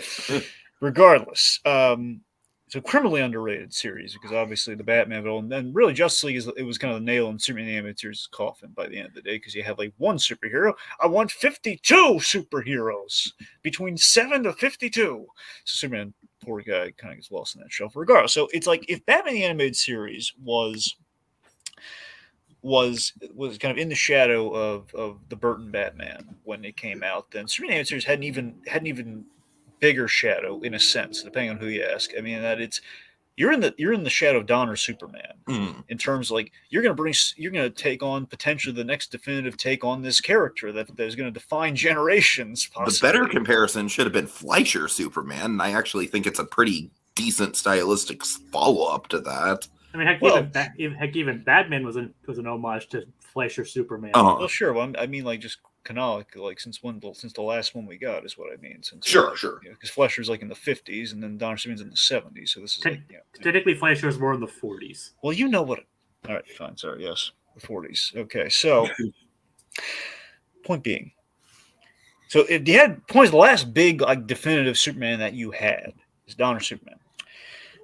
And you have to so you're going to come up with a version that's going to be as iconic as as the animated series was and how it kind of usurped the Burton Batman. So you're going to have that challenge here, and you have to be strong and kind of doing your own thing with it, and be very representative of the character. Superman in the 90s was struggling because the biggest move they did in the 90s for Superman was killing him off with Death of Superman. And that happened before this. So that's what they were dealing with right now in terms of what the heck are we going to do? If we want to do a Superman show, but that's a lot of pressure. And by God, they pulled it off. They pulled it off in spades. But yeah, Tim Daly's Superman, Dan Delaney is Lois Lane's flawless, but even better. The standout, Clancy Brown, Lex Luthor. Who funnily enough tried out for Superman. Yes, and what's even better is the fact that you kind of, in a sense, I would say really defines kind of what we do with kind of Kingpin and things later. Like D'Onofrio Kingpin very much feels like Lex Luthor, only a lot more kind of disturbed upstairs. But in terms of just Lex being a super well-rounded, just kind of fascinating character, and then DCAU Lex is always probably one of the best takes on that character because he has kind of like a Telly Savalas look about him, so he has kind of like there's like a carryover of the '70s, but he's not Gene Hackman at all. He's very serious. He's a businessman. Of course, to me the best introduction ever of a character in that show is the end of that 3-parter where it wasn't the very first scene he was in, but it was like the big scene between him and Lex. Superman is floating outside of his window, completely silent, and we see the ego and the confidence on Lex Luthor. He thinks he's going to corrupt Superman here. He's just going to lay out Superman. Listen, I built over 2/3. Sorry, I built Metropolis, and over two-thirds of its population worked for me, whether they know it or not. He basically tries to wheel and deal Superman, and he loses his cool. He's like, speak, darn you! And he throws a little statue at him. Superman breaks it. I'll be watching you, Luthor. He just flies off. Again, this is the fact that Lex ultimately is jealous because Superman can do that and he can get away with it. Ultimately, Lex Luthor's character is jealous that Superman can fly and he can't. It's not just the hair thing. Power envy. Exactly. So this show re-energized Superman with the DCAUs, at this time what they had done with Batman with their writing and the way they've kind of have, in many senses, they conquered new worlds. This show is really the one that built the DC animated universe because before it was just a Batman show, and I know they didn't fully know they were going to do the whole 9 yards. But in doing a Superman show, it's like, okay, we're going to do what we did on Batman. We can't use the same city or a guy who can't fly. We got to build that. We got to figure out how that works. We got to have a believable world in which you can believe a man can fly, to put in the Donner terms. And my God, they did. Have little Paul Dini in this show. I'm not saying he was there on every episode, but there's definitely an influence there. He was there conceptually with them. You have episodes like Mixie-Spittle-Lady. Sorry, Mixie-Spittle-Lady. So I'm trying to say, I'm saying, makes you spittle-lated. Yes. Anyway, so you have that, and I think one of the big standout episodes of one of the best episodes of Superman the Animated Series for me is The Late Mr. Kent. Hey, can you hear me? Hello? Yeah, Dragon, I can hear you, but there's a kind of conversation going on, so I have to kind of mute myself. No, sorry, I just want to make sure. I thought my audio. Yeah. Okay, I'm good. Anyway, point being, one of my favorite episodes was The Late Mr. Kent, and that was like a very Clark Kent-centric episode in which Clark Kent accidentally gets killed. But of course, he's Superman, so he's fine. So he has to solve his own murder, but as an ace reporter, essentially. But kind of as super. It's really interesting, and of course, I think the biggest claim to fame Superman the Animated Series has is having one of the best takes on Bizarro Superman ever, and it was just so cleverly. Overall, the writing was just so cleverly done, and you felt pathos for this character that felt he was Superman, and he was not a bad guy, but he was kind of forced into being a bad guy because of how he looked, and ultimately has this beautiful kind of change of heart, and that deep down, being a clone of Superman, the ethics of this character did shine through. So, is Bizarro the original Wreck-It Ralph? Maybe. I know that's a stretch. Yeah, it's a bit of a stretch. Ultimately, again, you hear it all the time. It's like Superman's impossible to get behind because it's too easy with him, or he's impossible to write for. But this show gave Superman issues he couldn't just punch all the time, because you have stuff like you have like the season 2 had like all the great stuff like Bizarre Superman and World's Finest with the Batman crossover, and season 3. Usually it's like, oh no, season 3. But season 3 had a big ace in the hole. That was the Dark Side season. That was the New God season. They went full Kirby that season. And if I just listed the amazing things they did in that season, we'd be here all day. Let's just say this season 3 had a lot of benefits, but also a little bit of a drawback to it. Benefits were it was like the first DC show to end on an event finale, which they had not had the luxury of doing with Batman. They had hoped to come back for more, but they never really did that. But they ended big just in case, which is a practice they had done continually from that point in the future. And Superman, the problem is the non-Dark Side episodes of season 3 were the weak sauce episodes of that series. So that's kind of why ultimately, I think it's why I couldn't put Superman higher, like the number 4 spot, for example, because it's that, and it never really expanded. There's a lot of status quo at play with Superman, that we can't develop the relationship between Superman and Lois, which is kind of like that's why Batman's always single in these shows, because if you give him a girlfriend, you have him stick around, then okay, well, he's a little happier now. It's Mask of the Phantasm. He's going to be able to. Why would he become Batman? Why would he put the mask on? And Superman, it's like, hey, he and Lois have kind of a will they, won't they thing. And it's like, it feels, they've been through a lot. They should probably do something about that. Like, he should tell her who she is. And we never really did that. There might have been plans for a 4th season, but, never capitalized on it. It always kind of bugged me. So, Superman is an excellent testament to that character, but just the top 4 are excellent shows as well. Great. Okay, so my number 5 is going to be The Wild Thornberrys. And as you can tell, this is where we're getting into some real heavy hitters here. I guess I'll go after you then. Yeah, thanks, Dave. Oh, Jacob, I'm sorry. Go ahead. No, you already said it. You can do yours, then I'll do mine. Yeah. Okay, I'm sorry. My bad. Just the whole thing where I had to mute myself, that kind of threw me off. I'm sorry. It's fine. Okay, so yeah, we'll just... Jacob, just go, because I don't want to throw off the order. I'm sorry. All right, it's fine. All right, fine. My number 5 is Aladdin. Okay. You might be surprised. It's my highest ranked Disney cartoon. So I respect it. Well, what I can say about this one is this is one I do remember watching as a kid, and I can probably say, and at least in my personal opinion, it is probably the best of the Disney shows that were adaptations of pre-existing films, because it maintained the character, besides the songs and the lower animation quality, it did maintain a lot of what the original movie actually had going for it. And as I probably pointed out before numerous times, even when we did the 30th anniversary of Aladdin just recently, I was actually introduced to this series before I was the actual movie. It's like, so this is like, it's like one of it was like this fun action adventure series. Like it had like the mystical side. You had like the interesting culture of Agrabah. You had like all these charming characters. Like it had a lot of things going for it. And like I said, again, as with other stuff, it's more the characters and everything, and then that I remember. Like, of course, they had like the great villain like Mosenrath. I remember him. He was a fantastic villain. Let's see, like Celine the Mermaid.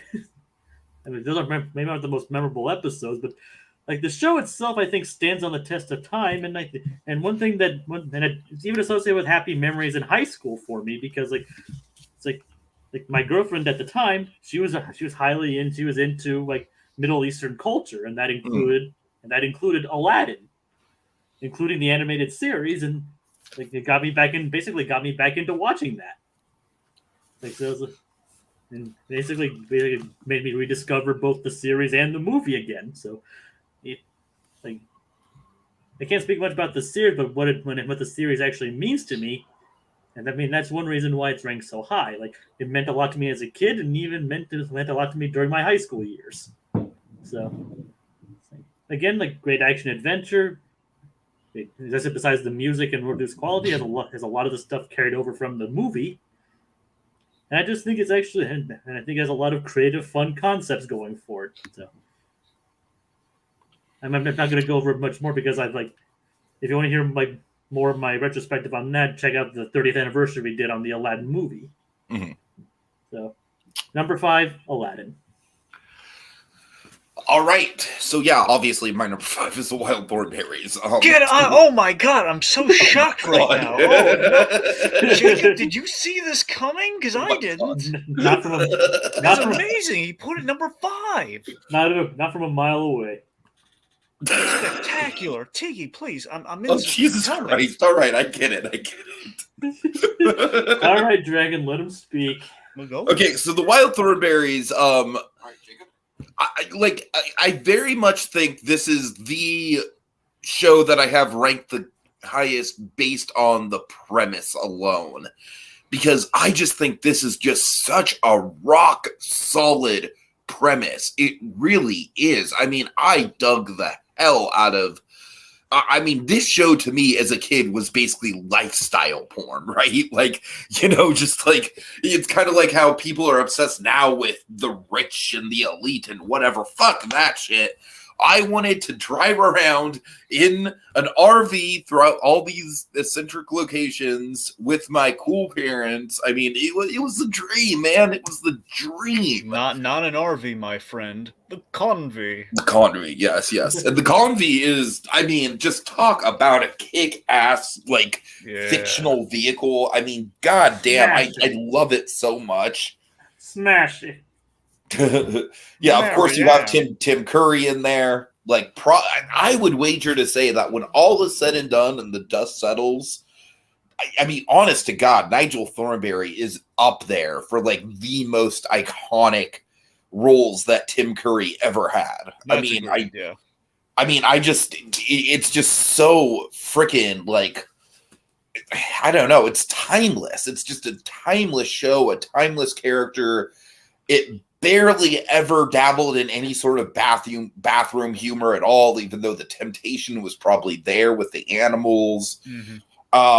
Debbie Thornberry, I think, Dragon, I believe you and I have talked. We kind of talked about the evolution of the antagonistic Nickelodeon blonde who turns out to be the most complex character on the show. Yeah, there's a threefer right there. You got Helga, you got Debbie, you got Angelica. So there's I would also throw Cindy Vortex in there potentially. Yeah, no, you're right. That's a quote. Forget the trio. It's a quartet. Yeah. Yep. So yeah, Debbie. I mean, I love her. She's just such a great. I feel like she's almost kind of like the secret ingredient of the show, because without her, it would just be a cheesy nature show. And with her, it adds this whole other dynamic and layer to it. And it shows kind of the other side of the, of the wish fulfillment like lifestyle of it all, where it's Also like, yeah, an she infusion of is 90s. isolated. Go ahead. Also an infusion of 90s. Yeah, totally, absolutely. I think she is kind of like the the hipster stereotype where Judy Funny is almost kind of like Judy Funny is kind She's of a like out. beatnik. Yeah, Judy Funny is like a beatnik, and I feel like Debbie Thornberry is like, I don't even want to say hipster, not really. Sometimes she was like a 90s kid. That was her thing. Yeah, She was yeah, like the yeah, teen for of sure. the 90s. She was looking at the magazines and everything. She would have killed to read Regina's, Reg's zine. Oh my god. Oh god, that should have been a crossover. There you go. Yeah. Yeah. I think the reason why this is only number 5 and not higher is because I do think on an individual episode by episode level, the episodes do tend to get a little bit repetitive. It's like it's mostly just like, oh no, Eliza wants to go on an adventure, but something goes wrong, and now she has to course correct it because she got too ambitious for her own good or something like that. But like I said, I just think based on just the sheer premise alone, and I mean, I haven't even talked about like Donnie Thornberry. Like, if I ever do get a second tattoo on my other shoulder, I think Donnie Thornberry is kind of the leading contender for me. Because he very much reminds me of my little brother.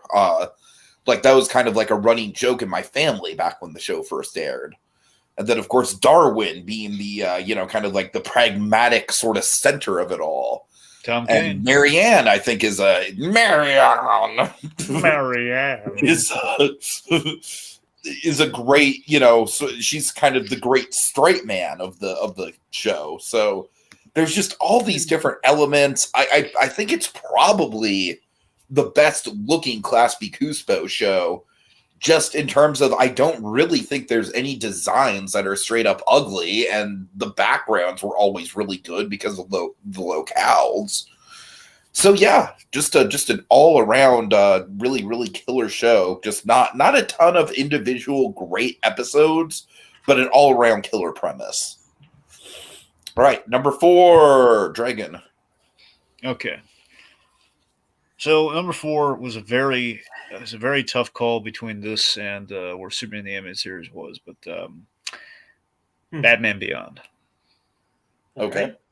All right. So, so I guess, it's just, especially on the rewatch, man, looking back on it years later for the purposes of Tiki and I are doing in the moment, it just kind of really dawns on me how addictive Batman Beyond really was as a show. It's really You're telling me I have to go episode by episode and I want to binge it. Yeah. It has a certain addictive quality that I wouldn't even say even Batman the Animated Series didn't have. I need my rave fix, Dragon. Anyway, okay, Raven, take it down a notch. Okay. So, let's see. So yeah, it's not your father's Batman. It's not the Batman you're used to. It took a lot of risk, and all that paid off quite nicely.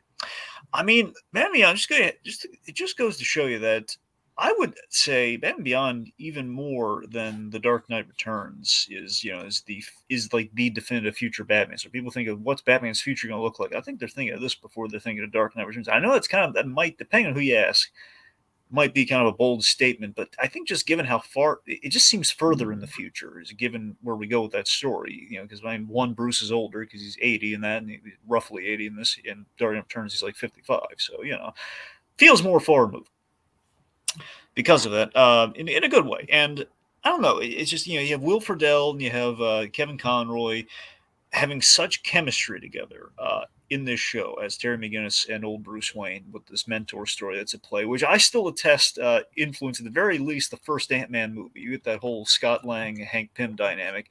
That idea purely Batman Beyond inspired. The whole the idea of, okay, well, we're gonna have Scott Lang actually interact with a cranky old Hank Pym. That's Batman Beyond.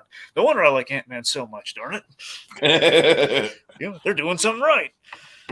Anyway, it's such a well conceptual. It's amazing. This show, as we know now, Batman Beyond could have been the biggest train wreck in the history of Batman. So easily it could have. Like when you have a network executive saying, "I want Teen Batman. I want no, not there's a sidekick. I want a kid in the bat suit, pointy ears, all. I want Teen Batman." And just the fact that Bruce Timm and company, their response is, okay, literally thinking on their feet, they came up with this. And no animate, no Bible, nothing. Like, no, like them figuring out, okay, we're going to take a week, we're going to plan everything we want to do in this show. Like, no, they were just like, they got the green light, they were going ahead, and they had, like, basically all the things they had learned up to this point were applied to the show. And it's amazing. We have so many great ideas. Like the idea, look at our some of our villains here. We have like you have the Jokers, the idea of a street gang influenced by the Joker. You have Derek Powers, and again, the show very much is kind of like my boyhood fantasy of Batman meets Spider-Man. Because of that, you have like Derek Powers, like a Norman Osborn type, and you have characters like Ink, who kind of basically like Clayface crossed with a symbiote. And of course, you have like great one-offs like the Earth Mover.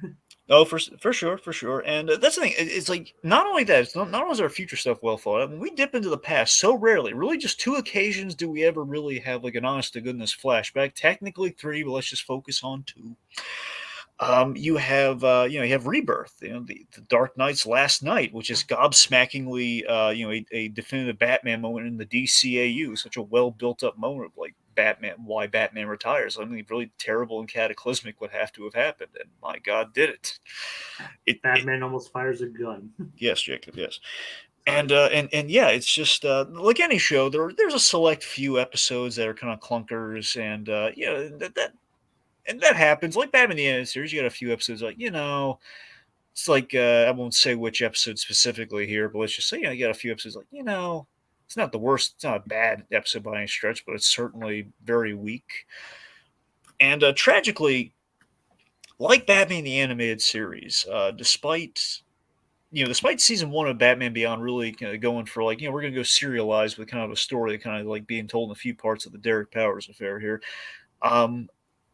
The final season did not have a season finale because they did not know that was going to be it for them. They were planning on doing more, and because of that, and this is why this drove Bruce Timm crazy, and this is was the last straw. Like, okay, next time we do another show, aka Justice League, we are making sure we end on a good finale. Okay, I don't want this thing where Batman Beyond did not have a finale, which let's just say they had to kind of. That's why you get, essentially, that's kind of how you get like Return of the Joker. I mean, we lucked into Return of the Joker. I know it's not the last thing they did, but then, of course, ultimately you have stuff like, well, let's just say we have Epilogue, but I won't get into that right now. Anyway, just there's a lot of good stuff here. The lack of ending always did kind of hurt this, just looking at the show, just kind of like at itself here. But again, it doesn't like hurt the quality of how great the show is up to that point. When I look back on Batman Beyond, I'm just so touched that Bruce Wayne, he's kind of enjoying being Batman for the first time in his life, and I just find that really touching. Just the fact that him mentoring this kid has kind of brought him to life, and we saw, because of what happened in Rebirth, we saw Bruce Wayne, being just we've seen Batman in kind of this the saddest state that we've ever seen him in. He's given up. He's lost the war on crime. His mission, he failed his mission. That is the saddest thing I've ever seen. And the fact that this boy brings him hope, and he kind of brings him back, and he's kind of found a way to be Batman in a way he never anticipated, and it's kind of paying off. And there's a lot of good in Batman Beyond. It has stood the test of time, and we are getting to a point now where we have people, where Batman Beyond is. It's 20 years old roughly at this point. It's going to be soon to be 25, soon. And it's been around for so long. It is as definitive as Batman the Animated Series is. It's like a 10-year removed rough kind of thing, but it's still, it's the fact that it's art. It's kind of life imitating art to an extent. We're going to have no, that was my Batman. Where Terry McGinnis is going to be kid's Batman. I love that. It's wonderful. Okay, Jacob. All right, I'll keep it brief here since it's been mentioned twice. Animaniacs. All right.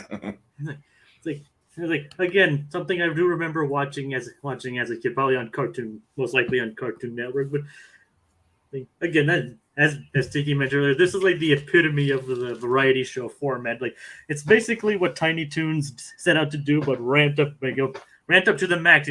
Zany to the max, as it will. It's like all the musical numbers, the animation, the characters. Like there are even there are even moments where the characters have surprising amounts of pathos. Like they did, like the episode where they attend a party, and the Warners actually had to behave. That's actually a very pathos-filled episode.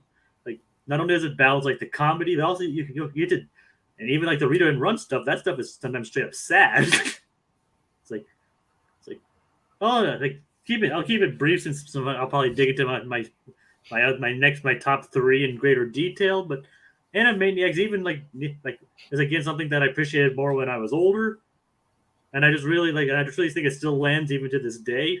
So that's all I have to say about it. Like I think it's like one of the probably one of Warner, especially from the '90s, one of their greatest achievements, and definitely the apex of Spielberg and Ruger's creative powers when it came to the animation front.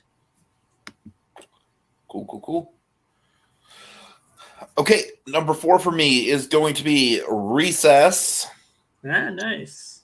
Yeah. Not a ton to say that hasn't already been said. I very much feel like this is kind of this is almost like the perfect marriage between something like Rugrats and something like Hey Arnold, where it's got the Rugrats sense of like it's a slightly heightened world with a lot of imagination going on, and like, you know, seeing the world from a kid's perspective kind of deal. But then it's also obviously very close to Hey Arnold in the fact that all these kids are very fleshed out as far as the actual character traits go. Also, it's kind of similar to Rugrats, and I guess Hey Arnold to an extent too, in the sense that I feel like at least with Finster and Prickly, the adults aren't just as interesting as the kids. The adults are arguably the most interesting element of the whole show. I mean, I don't know. I just remember Finster in particular, just like she is the reason why I was interested in watching the show when it was first coming out, because I loved her design so much. I would see it like, I remember I had the old Disney Adventures magazine from back in the day, and they had like a big cover story about Recess before it came out, and Finster was definitely the thing that drew me in. Come to the playground, stay for the old lady. Me! And yeah, I don't know, like you said, Dragon, I really, really appreciate all the all the social commentary that was able to be done within the fabric of the show. I mean, we all know the classic examples, the economy one and stuff like that. So I don't know. I don't have a ton to say about it that we haven't already said. I just I really, really appreciate just the strength of the characters, the back and forth between the kids and the adults. As we already established, I think it's freaking ridiculous that that Gus was in the preschool show. It's like, whatever. But other than that, I really think it's one of the series that very much did not have any sort of seasonal rot at all. It was pretty strong from beginning to end. And yeah, I mean, that movie is just killer. Just a killer freaking movie. My green tambourine. One of the best of the, the cartoons turned movies. And funnily enough, it even outperformed the actual Disney animated film that year, Atlantis. Oh, that's funny. Oh God. I think Atlantis came out the same year as Recess. Yeah, I think. Oh, yeah, Recess. 2001. Yeah, that was it. Yeah, that's right. It actually, at the box office, it actually outperformed Atlantis.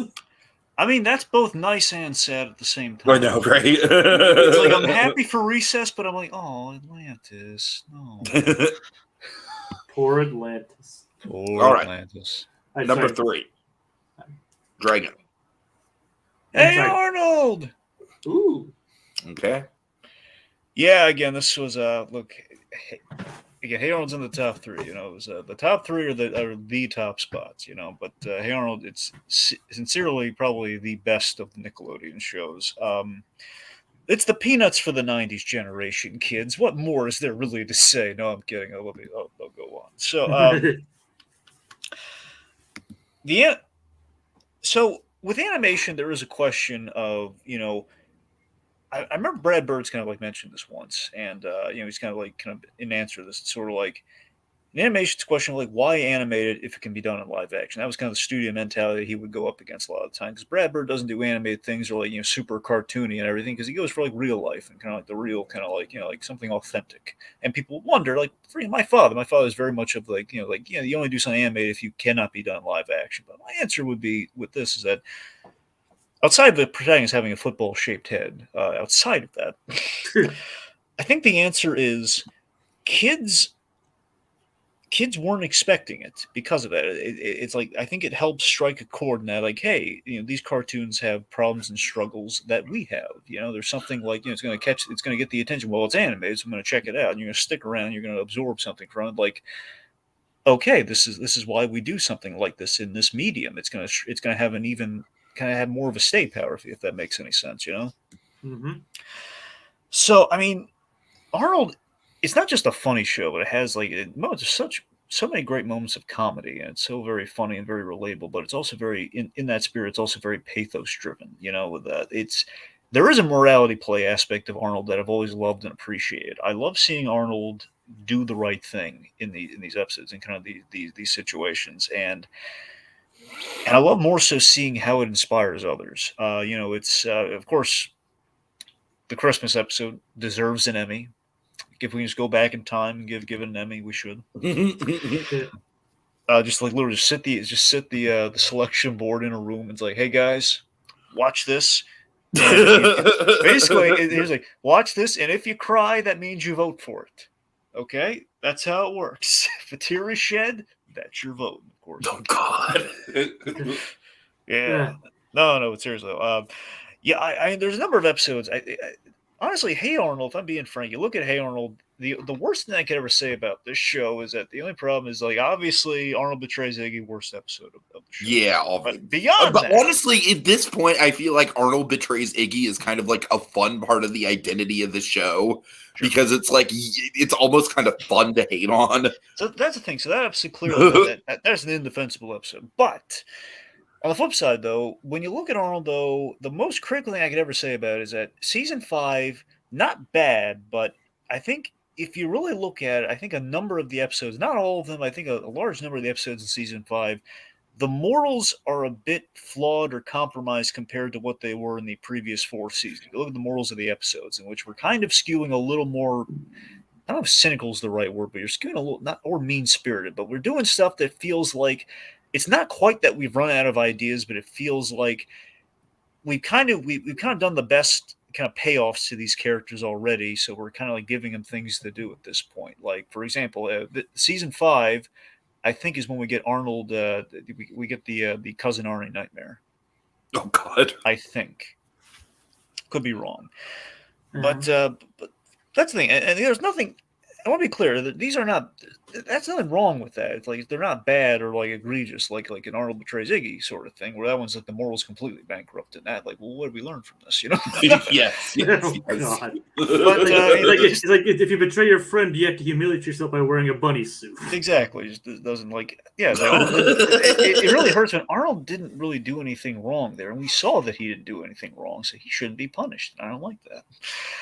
On the flip side, though, again, there's a litany of great episodes from Hey Arnold, and of course we have great characters, and again, characters that have like nice development and kind of layers applied to them. Of course, oddly, many with H's that kind of stand out. You have like Helga and Harold, for example. Helga, of course, with kind of the one-sided will they, won't they? And Harold very easily could have been generic bully, but we have 2 episodes that always jump to mind with Harold. You have Harold the Butcher, which I think is delightful, in which he dreams to be a butcher like Mr. Green, and the Bar Mitzvah. But the most important thing, Harold, is that you stole a ham. Yeah, and then we have the Bar Mitzvah episode, which is nice, and also again some Jewish representation on cartoons, which you do not see Harold was really, really great Jewish representation. Yeah. And we had the Bar Mitzvah thing was not making gags about the Bar Mitzvah. It was like, that's what I'm saying. We weren't afraid to not be funny. It was a really heartbreaking episode with Harold, though. Which one? Oh, the one Cupcake? with the kid in. Yeah, Cupcake, yeah. Yeah, oh my freaking God. That still gets to me when I think about That's it. what I'm saying. And it's the fact that comedy would come naturally from the situation instead of being something, we're going to do something funny. like, no, it's just like, they're dressed as fruits, which is hilarious, but they're downtown to try and get home, and you want them to get home, but funny things are going to happen in that journey getting home. Mm-hmm. And then of course you have stuff like I love the eating. I can't explain why, but it's just the food related. It's not just the food animation's good, but seriously, I love the very basic structure of the eating contest in which Arnold is kind of given like a kind of guilt to achieve a goal. And he does, and you're rooting for him to win. This show had really memorable food-based episodes. It did. Like, look at the World Records episode with the giant pizza. Oh, that one was classic. Stinky's Pumpkin, of course. Yes. Not really food per se, but sure. The Jolly Ollie Man with all the ice cream. Chocolate Boy, of course. That was a great one. Yep. That's what I'm saying. We could be here all day talking about all the great episodes, but again, I think the ones with teeth. I think we should.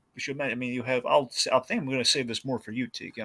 Yes, Dragon. It's not really a spoiler to say that this is going to be coming up on my list. Well, I mean, like Helga on the Couch, I should probably save mostly for you. Yeah, for sure. I could definitely talk to the more kind of darker, like. I mean, my point is, yeah. As I say, speaking of teeth, there's actually kind of episodes involving teeth. That there are. I don't know. You have like just the point is there's versatility in what we do with these characters, and the holiday specials. Again, in that sense, we had a bunch of holiday specials with Arnold. In a sense, it was kind of like the Peanuts, which again I think just speaks to the everlasting quality and the good faith that Arnold kind of encapsulates. When I do the holiday stuff and I show my grandmother stuff around the holidays, she really loves. I mean, she has not binged the whole show or anything. She loves the Arnold Christmas episode and the Thanksgiving special and the Halloween special. She loves Hey Arnold, what she's in it. And of course you have Parents' Day and the Journal, and of course leads to the movie. So again, we have such a high degree of quality with Hey Arnold, and again pathos in which we learn that Arnold was kind of separated from his parents, and of course being on a huge cliffhanger that years later pays off because people care about this and it's important.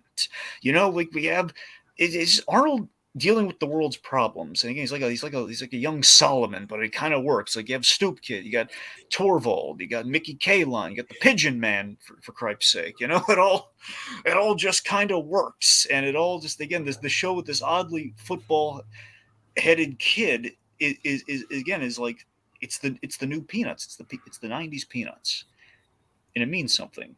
And again, it was Nickelodeon at its finest, and I think they didn't even see how.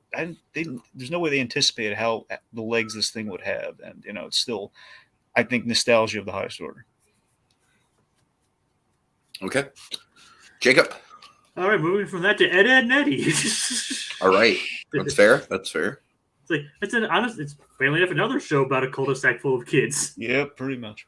I always say that Hey Arnold is kind of like the more pure version, like the '90s version of the Peanuts, and then Ed, Edd, and Eddy is kind of like the warped version of the '90s version. Yeah. Well, I'm not going to. Well, technically, that is a good thing to point out, guys, because that's pretty much exactly what it is. It's like this show is like one of the shows that defined Cartoon Network for me. Like. I was always excited to catch new episodes of Ed, Edd, and Eddy. See what are those to paraphrase the Dukes of Hazzard, what are those crazy Ed boys up to next? What's the one with John just gonna do this week? Oh God. I definitely remember Cartoon Fridays. It would be a big event when there was a new Ed, Edd, and Eddy episode. I was like the two hosts always talking about Ed, Edd, and Eddy. Yeah. It's I don't remember their names, but I remember the hosts. But well, Ed, Edd, and Eddy, to be fair, the hosts or with Cartoon Fridays, the hosts always switched out every week. I know, but there's always at least two of them. But anyway, Ed, Edd, and Eddy was always one of the highlights of Cartoon Fridays, or Cartoon Network. It was Cartoon Network, Cartoon Fridays, right? Or just I believe it was Cartoon Fridays, but okay, but names aside, this is like Cartoon Network's Golden Goose for many years. Oh yeah, it's this was a show that defined Cartoon Network for me. It just had these three kids, three boys, all of basically the same name, creating these basically just to give money to buy job breakers and scamming kids out of their probably allowance money of just. Get that one or few quarters to get a job breaker.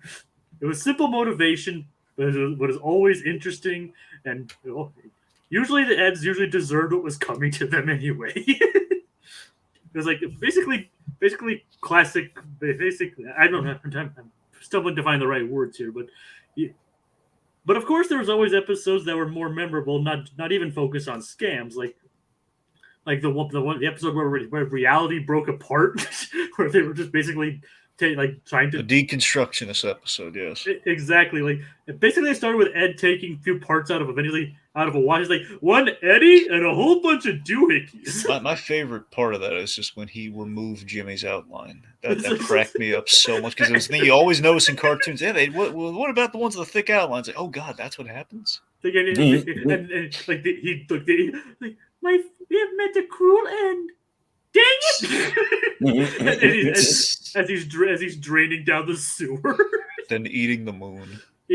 Actually, he eats the sun and it becomes the moon. Oh right, sorry, yeah, you're right. He eats the sun. and of course we have the scene where with Portal before Portal was a thing. They saw through the scene. Exactly, and it kept Eddy falling over and over again. Yep. Oh, that episode was fantastic. You have the giant cereal. I wish I was a fish. Oh, I wish I hadn't killed that fish. Oh God! All kinds of memorable characters. That's my horse. It's your horse. It's your horse. Again. Though the duel with the fish. Oh, it's did you bring the cupcakes of sorriness? I love the cupcakes of sorriness. It was Eddy's idea to bring cupcakes, but they all shot it down, and of course it would have got him out of Dodge. Oh, it's great. Yeah, it's did you bring that? And Eddy's looks back, basically the guy he's upset, but he's I could have done cupcakes and not get beat up by a fish. Yep. Folks, you ever get into a bad fight, always make the cupcakes. Again, it's kind of I remember specific moments more than specific episodes, but it's just that those specific moments are just so ingrained in my consciousness that what happened to the stairs? My parents took them out because I'm grounded. That's disturbing. Yep. Basically, their parents are kind of abusive almost. Could be worse. They could look like Johnny. Yeah, they could. Oh God. Yep. And from Eddy's family, we met his brother, and he was an asshole. The only somewhat adult that we ever saw. And he was an asshole. Oh yeah. Basically, of course, it ended with the Big Picture show, which proved to be a very strong finale, which tested the friendships of the Eds and everything. And of course, it ends with them finally getting the respect that they deserve, or respect that they maybe not deserve, but craved. Maybe that's a better word. And Johnny's the one that ends up becoming the new pariah because he picked the unfortunate time to attack them. Yeah, to be fair, I think Johnny had that coming for a long time. He should have been the pariah at least a lot sooner, I feel. I mean, I like Johnny more than Jimmy, so. Well, sure. But anyway, and of course, the episode with Ed with a pebble in his shoe, that's always a classic one, too. where Ed is angry. Okay, I'm going to stop caring. Okay, I can reminisce about this all day. But yeah, we very easily could. But yeah, basically just the memories of anticipating this show and being able to remember to this day definitely ranks that makes me not regret picking it here. Tiki, your turn. Okay. All right. So my number 3 is going to be Rocket Power. Hell yeah. Am I biased? Of course I'm biased.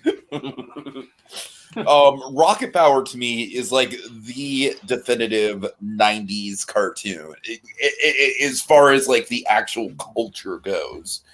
I just it is such a time capsule for me. And you do have really, I feel with Rocket Power, you have really memorable episodes and really memorable characters. I think to me, one of the more memorable episodes is where they drain the Stimpleton's pool to go skateboarding in the yeah. I remember that one. Yeah, very well. Anything involving the boardwalk and the amusement park rides naturally got to me. I remember there was one episode where the Conroy, the owner of the skate park, was mad at them, and they had to kind of like reconcile that situation. Anything with Tito. I mean, there's just so many iconic moments and stories. Like, I feel like the show nowadays is kind of a meme because it is so, like, you know, of its time in the style and in the attitude.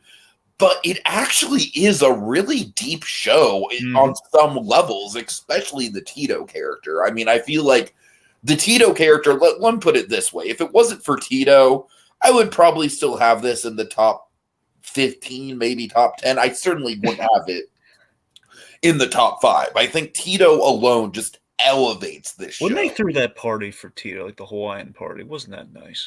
Yeah, absolutely. Absolutely. Honestly, the only character that didn't get any development when you really think about it, Twister. Twister really kind of got the shaft. I mean, even Twister had some stuff. I mean, with Lars being his brother. Oh, right. No, you're right. I forgot about, Lars was Woodcat. And his parents were a little overprotective of him. I mean, not to the extent of Sam, but, you know. And Sam, I mean, honestly, Dragon, I forget if we brought it up, but isn't it funny how Sam and Gus are kind of the same character in some ways? Ultimately, yes. Oh, one of my favorite bits with Sam from Rocket Power, the episode with his father. Oh, yeah. Oh, absolutely. How great was that episode, right? No, totally. I mean, and that's the thing. It's like Rocket Power, yeah, it had the 90s too cool for school energy. For sure it did. But it also had a shit ton of heart, and it was really mature when it needed to be. Like, that episode is a freaking perfect example. I mean, that episode is like one of the, like, it's honestly that episode and then a couple Gravity Falls episodes that deal with the same thing, where it's like the standout, like, cartoons about absentee fathers. Like, seriously, Dragon, that episode is basically like the Rocket Power version of like that one Fresh Prince episode. I love the soda can car. Oh yeah, totally. My favorite aspect, I just love the symbol of that episode where it's like Sam's thing and the father kind of looked down on him and says, you know what, let's do this. Yeah, so I don't know, there's just, like I said, Tito, just very, like, I'm not sure exactly how authentic the culture is with Tito, but it's very heartfelt, and its heart is very much in the right place. And Raymundo, obviously, like, one of the go-to cartoon dads, just in the elite, almost probably, like, Mount Rushmore tier of cartoon dads. Just I really can't say enough nice things about the show. Like I said, like I would probably still rank it pretty high if it was just the too cool for school 90s edgy attitude. But my God, does it have a lot of heart to hold it up. I mean, it really does. People don't give it enough credit. Nope. All right. And Dragon, I am strongly suspecting that you and I have the same number 2. I think so as well. So what do you think? Do you want to tag team it or what? Okay, does your number 2 begin with, well, should we do that? Jacob, do you mind? I mean, no. I mean, considering Tiki and I tag teamed when we did Batman the Animated Series at the same spot. So. Well, yeah, that's because you two were back to back though on that, but okay. All right. I'm going to assume yours begins with the letter F. Is that about right? I think mine involves a little a memorable gag involving motorboats. Yes. Then yes, I think we should tag team. Okay, number 2 for Tiki and I is Freakazoid. Hugbees. Scream. Yeah, so easily my favorite of the Amblin shows. I mean, Amblin, think about this. When you think about Freakazoid. I mean, it did get a memo, Dragon. They got a memo. But seriously, Amblin, think about this. Amblin is at a point right now where, they had, obviously they had done, Tiny Toons, they had done Animaniacs, Pinky and the Brain.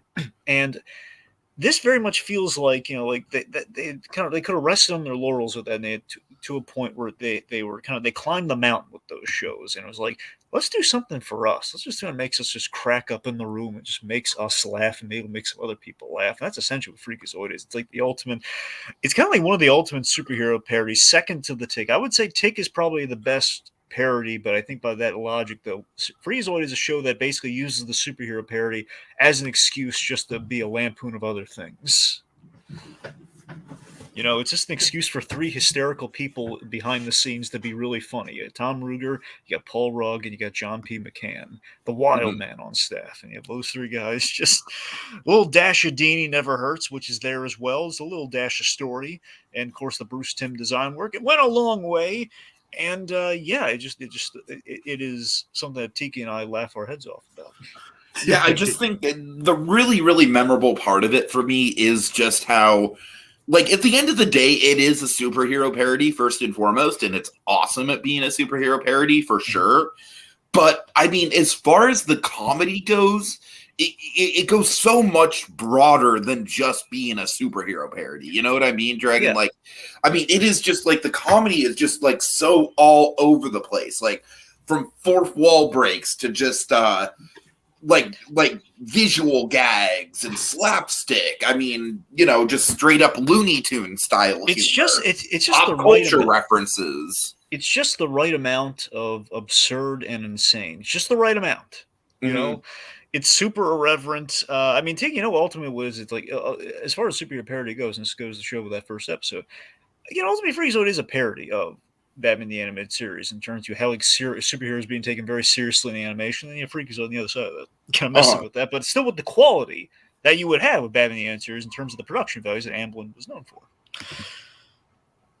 So I mean, yeah, it's of course one of the best things Freakazoid ever did is, again, kind of like Batman the Animated Series with an esteemed voice cast. What they did is they had esteemed actors with the most ridiculous dialogue you've ever heard. Yes, absolutely. You would have Ricardo Montalban as Gutierrez saying, "Don't say the weenie word." And you have Ed Asner that would have these. Literally, they told Ed Asner not to act. They heard him like murmuring the lines to himself. And they heard it say, "Oh, Ed, we want you to do that." Wait, I'm not acting though.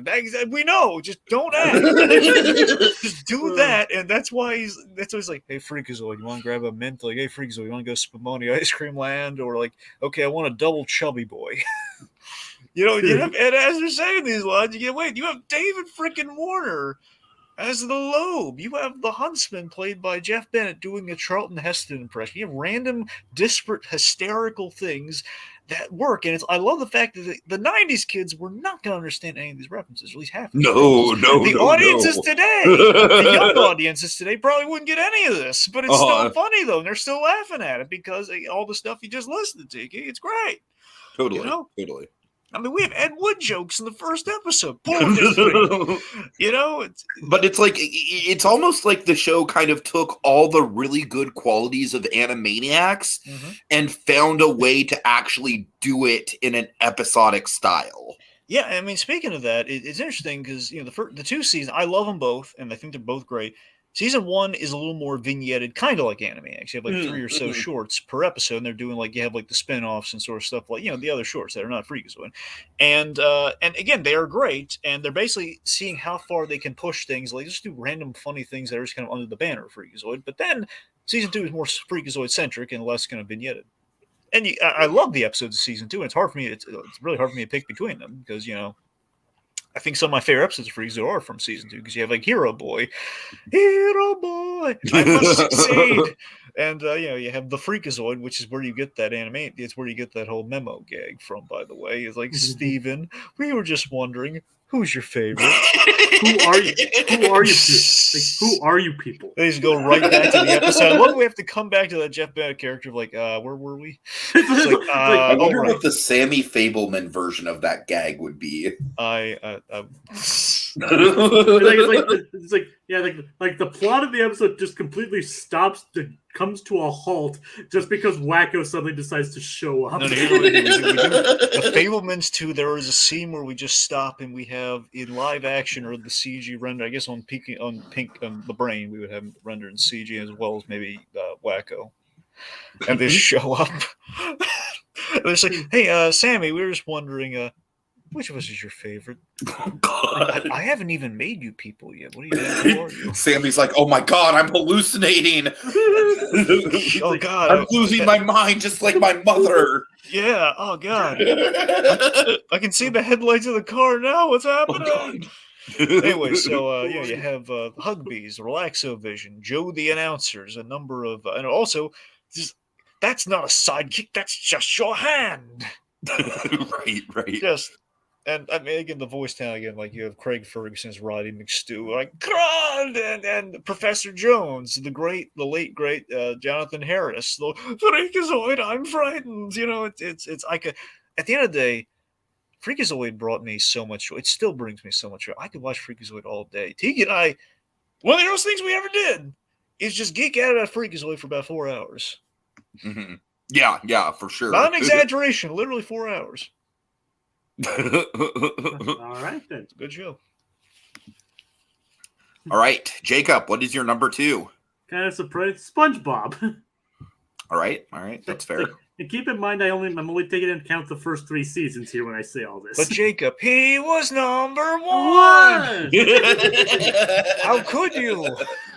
Yeah, sure, fair enough. But keep in mind when we were doing the ranking, I was only informed that we would only be counting like the first 3 seasons. So that's why I was under the assumption of as well. I don't know what this Yahoo did.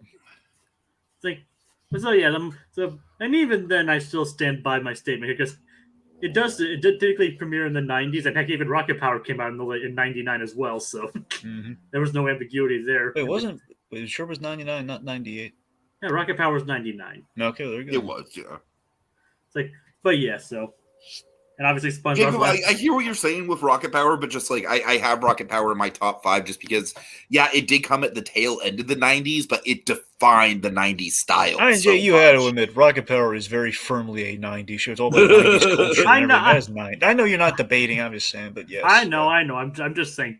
I'm saying, technically speaking. Okay. That's all I'm saying. All right. I was like, I didn't really watch SpongeBob early on because, as you know, I didn't really do a lot of Nickelodeon back in the day, and even kind of wrote off some of it. But like so, I didn't get into it basically probably until after the first movie came out, or probably around that time. And I just instantly fell in love with it. It's it had a lot of the stuff I had going for in a cartoon.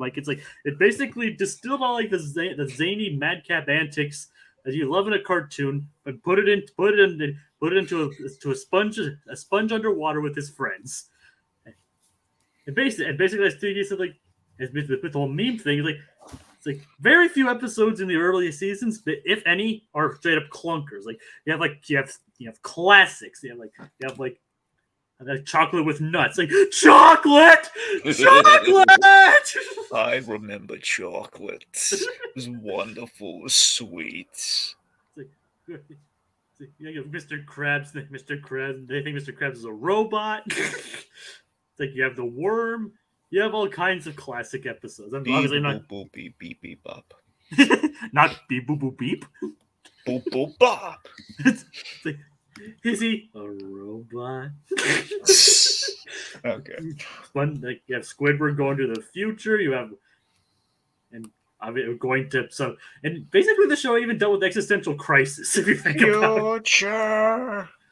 The show had the strange ways of dealing with existential crisis. If you're afraid of leaving the house, you're getting ripped in half by a guy in a gorilla suit. Oh yeah, that's one of the funniest endings in the entire show. They're on to us, George. Let's get out of here. George, they're on to us. Let's get out of here. Oh my god. Well, like I said, even watching it then, so I don't really have a lot of nostalgia watching it in the 90s because I did discover it in the mid 2000s. It's I went back and watched all the episodes because I liked it, and I still stand by it. It's a cultural phenomenon, and I can see why. It's kids love it, adults love it. It had this perfect formula, the Krabby Patty formula. But it had this almost picture perfect formula where these characters could be put into any situation, and it would still be come out as either hilarious, and of course, as usual, the Christmas episode ultimately ends up being quite heartwarming. And I'd say even some of the episodes, even after season, like the first half of season 4, still have the same magic. But I'm not going to discuss that here. But, no, I agree, Jacob. It wasn't like the show just instantly died. You know what I mean? like it still had some charm in the 4th season. I'll give it that much. It kind of went away after a while, and it did kind of come back recently with Stephen Hillenburg's return. But unfortunately, he's now dead. But that's okay. I'm not going to bring this down any further. Unfortunately, there's no cure for that one. Yeah, may he rest in peace. But yep, he died on my birthday. That's the sad thing. We all know he was number 1. He was number 1. Yes, Hillenburg number 1.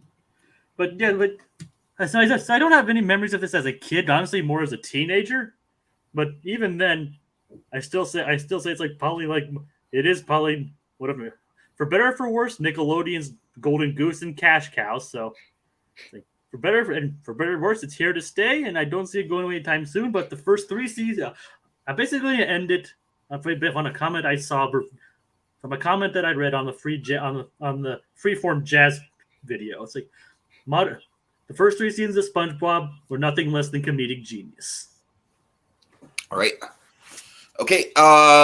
Let's see. So yeah, let's get to number 1. Wait, Tiki. Yeah. But you guys have the same one. I'm sorry, I completely skipped for that. Yeah. I'm sorry. I was being dumb. Go on. Mm-hmm. All right, Dragon. What is your number 1, and why is it Batman the Animated Series? Oh, come on! What did you? I'm sorry. Yeah, it's not like we built this up for 3 videos. So thanks for that. Yeah, Dragon, but really, come on! Did anyone ever think it was going to be anything else? I know, but come on! I was even giving him crap about it before we even started all this. So let's just give him a break. So, Batman the Animated Series, yes, number 1. Yeah, so the happiest nostalgic memories I have on this mortal coil is watching Batman the Animated Series after school. I was just transported into like the mini movie quality that were these 22, 25, well, I guess 22-minute installments. They were just utter bliss, man, in all the right ways. Again, it was Fleischer Superman for my generation. You know, it was like watching the Fleischer Superman cartoons for the first time. It was essentially what it felt like, and that was the vibe they were going for. In which case they succeeded in spades. This is undeniable, at least for me. I think a lot of people would be hard pressed to disagree. This is like the definitive take on Batman on every level. I mean, even if you look at it now and looking back on all the other interpretations that we've gotten, in many respects, you have the atmosphere of '89. Which is kind of the sandbox they were playing in the first place. So, Burton was kind of like the blank check in a sense to like, hey guys, you can be moody, you can basically be like Batman in the comics now. You don't have to lighten up for the kiddies like we used to do on Super Friends. You be the show you want to be.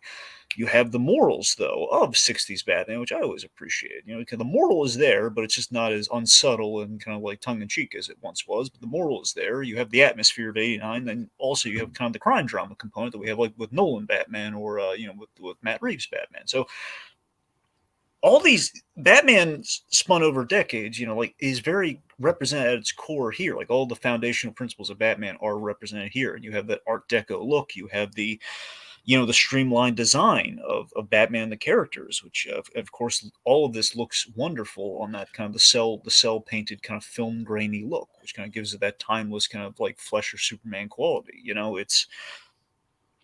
As a kid, I had the VHS tape with, I'd watch the show, and then I would have this VHS with like the first 8 episodes, and I'd have like the first 2 movies. I had Phantasm and Sub-Zero, and that was pretty much all I had until years later.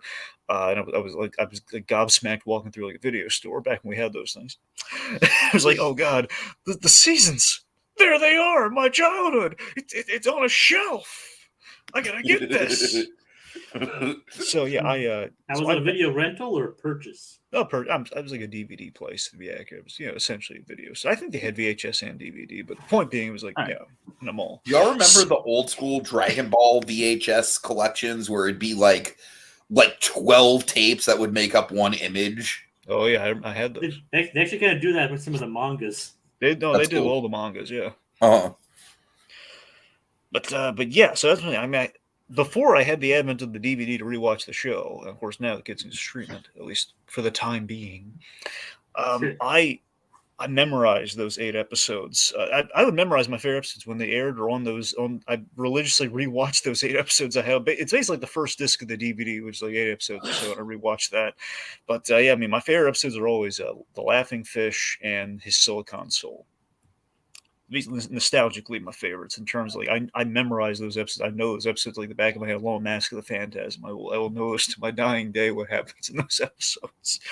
Like next up, the Great Batman the Animated Series episode ranking podcast. Don't joke about that. We could very easily do that. Yeah, we could. But yeah, I honestly look. Number one, Dragon, the Underdwellers. So look, suffice it to say,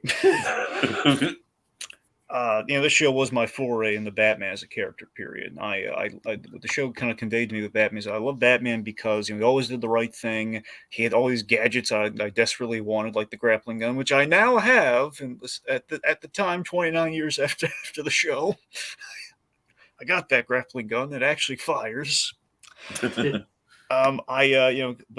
is I love that he. It was less the fighting. It was like, as Tiki puts it, was less the fighty fight. It was always, I love Batman saving people. It was always my favorite, like the fist pumping moment of that show. And the best save in the entire series is from I Am the Night, in which he saves Gordon in the hospital room. Speaking of which, I love this show made me fall in love with the Commissioner Gordon as a character. I love the Batman Gordon scenes. I love that in an action show, they even made the exposition natural and compelling and character based. Like, these two are kind of friends at arms and kind of a war on crime, and they're having these little interpersonal exchanges while Gordon's relaying the plot details as he gets from point A to point B. And you don't need a lot of them, but he has like one scene in the episode, and it's nice. The principal on the show, thanks to Andre Romano, was a voice with character, which is why the villains really were allowed to shine here, and they were given like so much depth and weren't just mustache twirlers. They reflected, as they do in comics at their best, they reflected Batman, shades of Batman in the stories. We see aspects of him kind of reflected back at him, and of course, Mark Hamill's Joker, very much the MVP, very much like thanks to Paul Dini, like the definitive take on that character as well. You had a compelling introduction of Two-Face, and we had kind of a build on what happened to Harvey Dent. Just the simple fact that Bruce Wayne was friends with this guy before he became a bad guy, and that, as an audience member, made you feel really bad for him and really did not envy Bruce's position in that conflict. And of course, the villain who I think retroactively still, I think Batman Begins really kind of took all the attention to this interpretation of him. But again, I love Ra's al Ghul, and I always love that two-parter. As great as the Two-Face two-parter is, I don't know why, I just love Demon's Quest so much. As an introduction to Ra's al Ghul, giving Batman a Bond villain, and it worked in having David Warner portray that character. Loved it.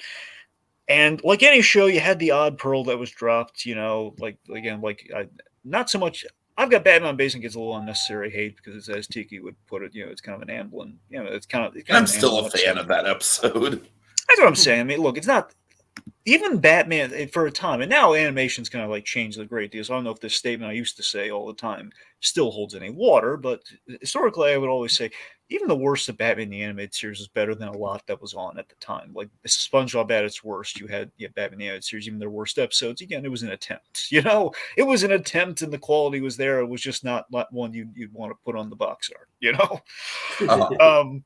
But then of course I would question some of the designs in the revamp. But again, going back to it, it's all.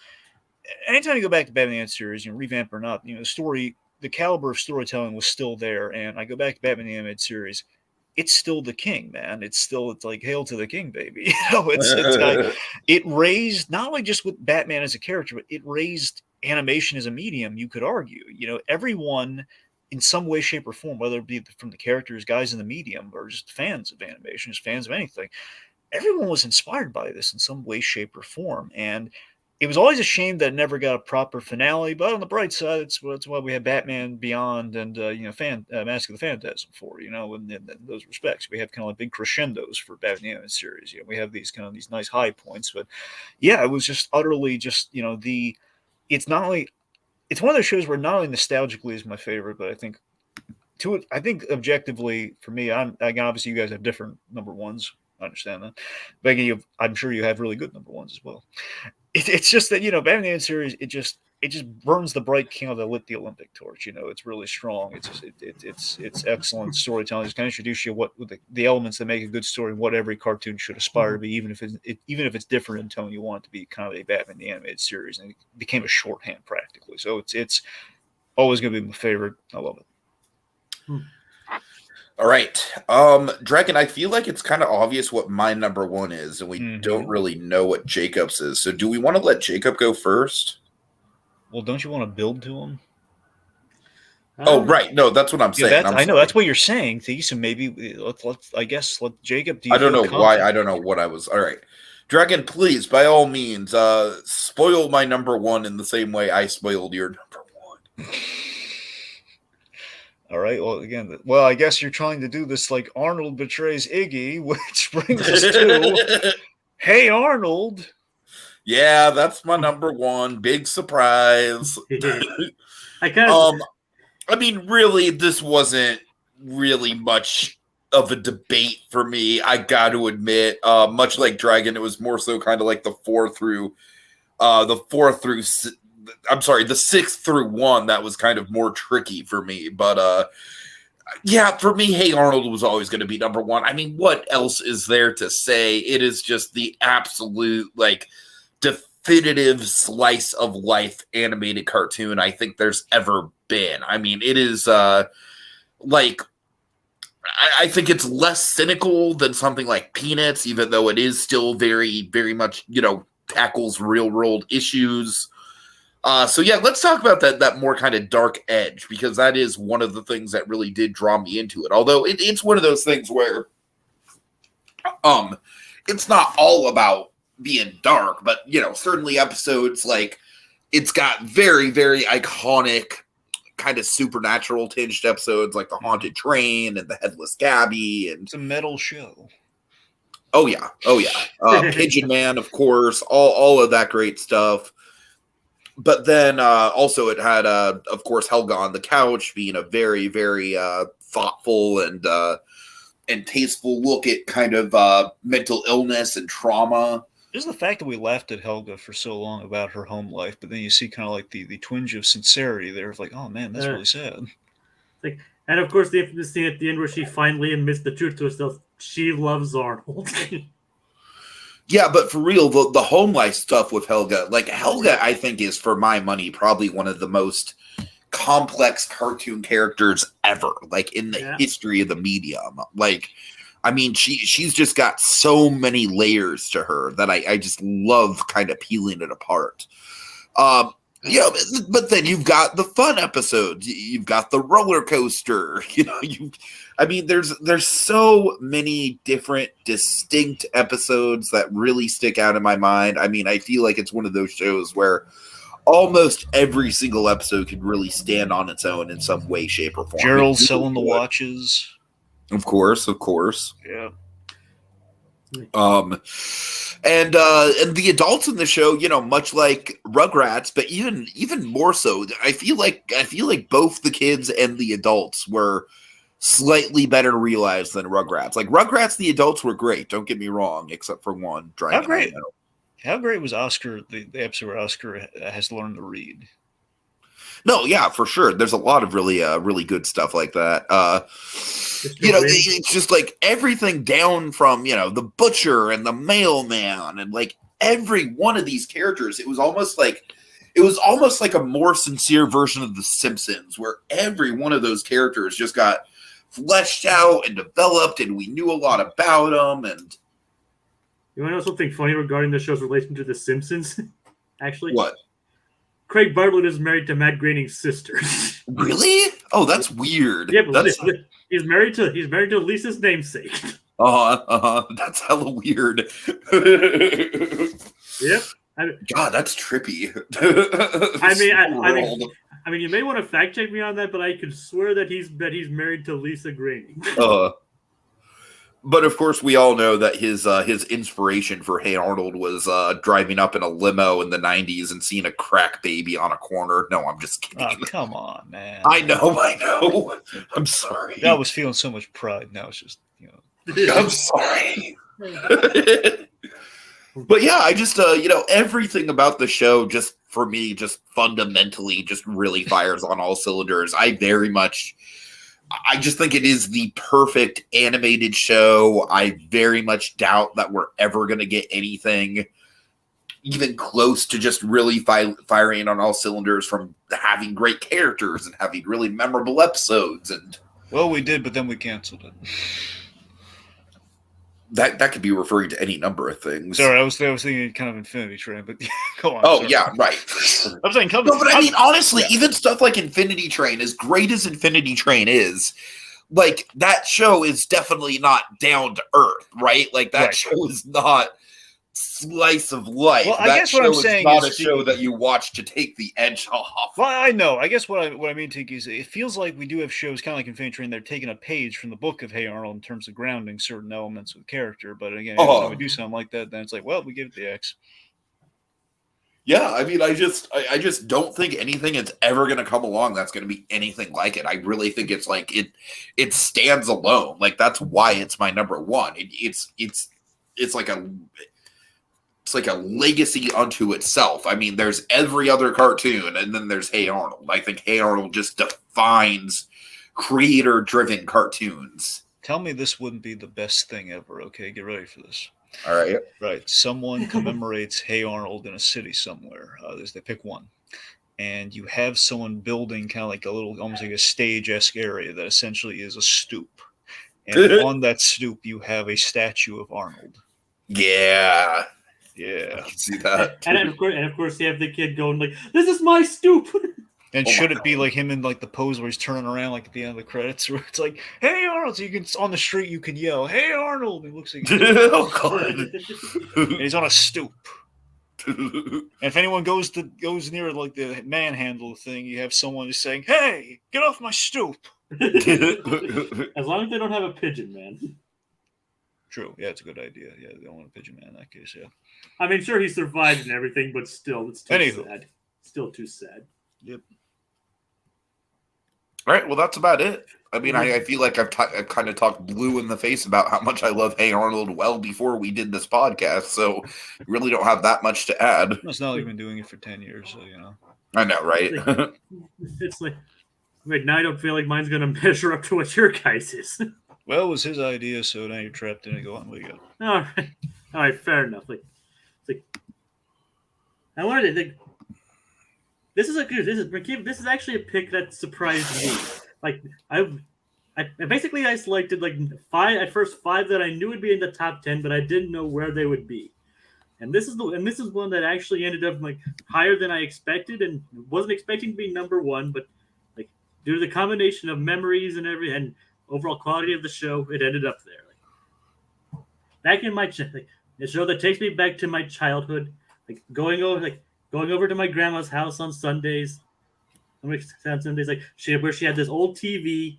It's one where you had to pull out a knob to turn it on, and hit the 03 button to get it to the right station, and turn on the channel and turn on the cable box, and turn on the Cartoon Network, and the thing and the show.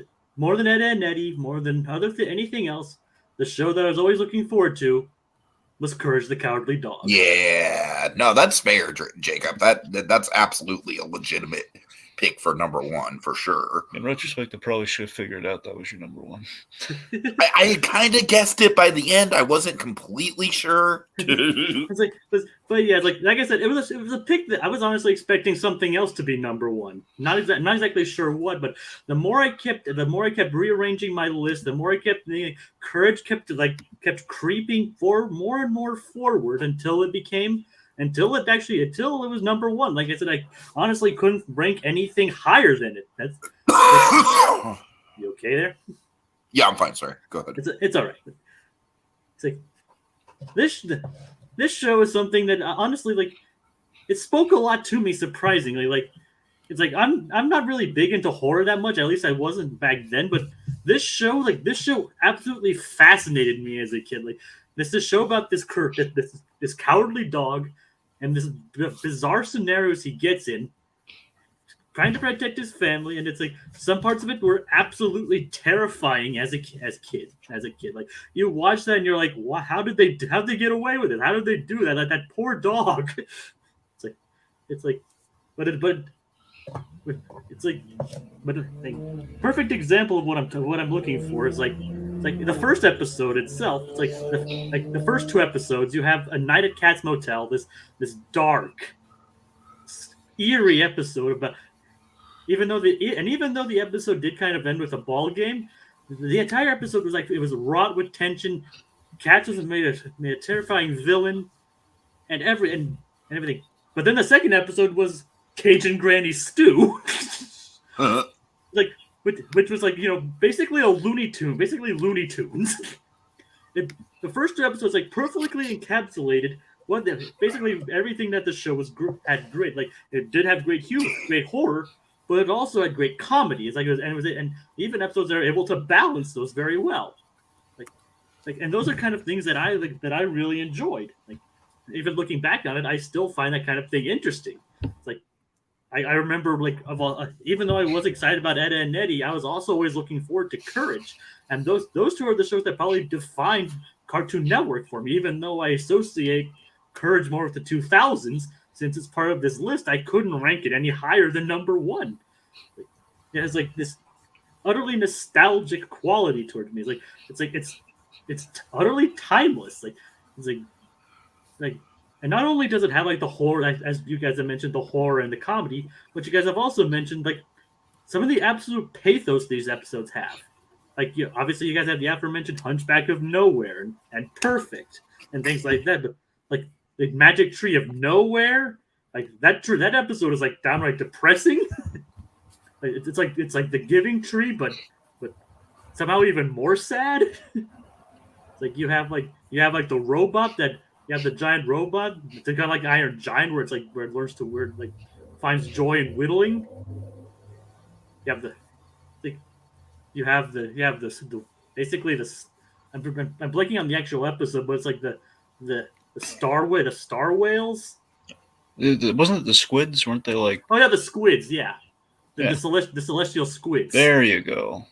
That's like one of the most beautiful things one of the beautiful things probably ever put to Cartoon Network. It's like, I mean, at least that I've seen. It's like, it's like, and I said, of course, you have the acerbic wit of Courage's computer. You have you have Eustace and Muriel. It's like whatever.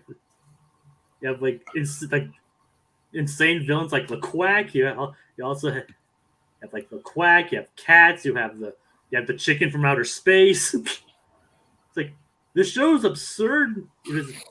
The show basically combined everything that I looked for in a cartoon into one package, and I have like the memories of watching it at my grandma's house, like looking forward to watching it, the way I had to set it up, the way I watched it, and now we, as you guys have mentioned before, we talk about it on a yearly basis, and I usually bring it up a lot. It's like it's become a tradition to talk about it, and so for those reasons and probably many more, I can't rank Courage the Cowardly Dog anything higher than number 1 from the 90s. Anything lower? Anything lower, yeah. I'm sorry. I'm a grammar Nazi there. I'm sorry. I can't rank it. I can't rank it as anything other than number 1. All right. Okay. So yeah, without further ado, guys, let's go ahead and reveal our entire lists. Dragon, what do you got? All right, number 30, Two Stupid Dogs.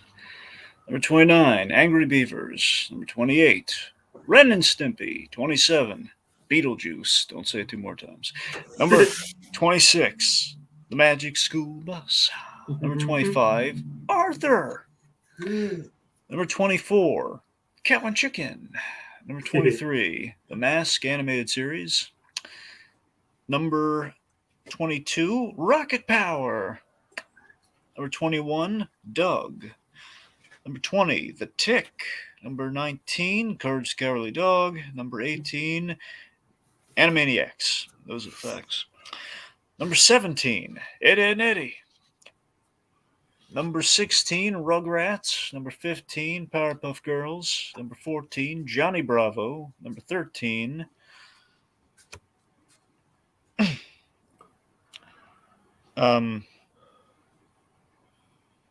sorry. 13? Some issues here. SpongeBob. Sorry, number 13 was SpongeBob SquarePants. Number 12, number 12, Gargoyles. Number 11, Rocko's Modern Life. Number 10, Kablam. Number 9, CatDog. Number 8, Dexter's Lab. Number 7, Recess. Number 6, SpiderMan the Animated Series. Number 5, Superman the Animated Series. Number 4, Batman Beyond. Number 3, Hey Arnold. Number 2, Freakazoid. And number 1, Batman the Animated Series. All right, Jacob, go ahead. Okay. Number 30, CatDog. 29, 101 Dalmatians. 28, Hercules. 27, Arthur. 26, Ren and Stimpy. 25, It's a Goof Troop. 24, Rocko's Modern Life. 23, Superman. 22, Timon and Pumbaa. 21, Johnny Bravo. 20, The Magic School Bus. 19, Spider-Man the Animated Series. 18, Freakazoid. 17, Tailspin. 16, Tiny Toon Adventures. 15, Dexter's Lab. 14, Recess. 13, Pinky and the Brain. 12, Batman the Animated Series. 11, Hey Arnold. 10, Darkwing Duck. 9, Batman Beyond. 8, Gargoyles. 7, Powerpuff Girls. 6, The Tick. 5, Aladdin. 4, Animaniacs. 3, Ed, Edd n Eddy. 2, SpongeBob. And 1, Courage the Cowardly Dog. Okay, so for me, we're going to have number 30, Donkey Kong Country. For 29, Beetlejuice. 28, CatDog. 27, Darkwing Duck. 26, Johnny Bravo. 25, Ren and Stimpy. 24, Tailspin. 23, Rocko's Modern Life. 22, The Magic School Bus. 21, Angry Beavers. 20, Arthur. 19, Kablam. 18, I Am Weasel. 17, Dexter's Lab. 16, Doug. 15, Cow and Chicken. 14, Timon and Pumbaa. 13, Powerpuff Girls. 12, Batman, the Animated Series. 11, Ed, Edd n Eddy. In my top 10, number 10, Two Stupid Dogs. Number 9, Courage the Cowardly Dog. Number 8, Animaniacs. Number 7, Rugrats. Number 6, SpongeBob. Number 5, The Wild Thornberrys. Number 4, Recess. Number 3, Rocket Power. Number 2, Freakazoid. And number 1, Hey Arnold. Woo. All right, guys, we did it. Yay. Yatta. All right, so I'd like to thank, once again, Jim in the comments, Sonia, Pantoja, Ellie B, Theme Park Priest, and Slasher Fred. And guys, we do have, if anyone's watching, I know they're probably not, but I did put up a poll for the next Great Ranking podcast. So go ahead and vote on that. We don't really have a lot of time to go over the options now, but go vote on it. Go do it. Enjoy the diplomatic process, the democratic process, I should say. The diplomatic, Jesus Christ, it's two totally different things. Anyways, all right, I'm sorry. All right, see you all later. Have a good night. Yeah. Good night, everybody. Good night, everybody.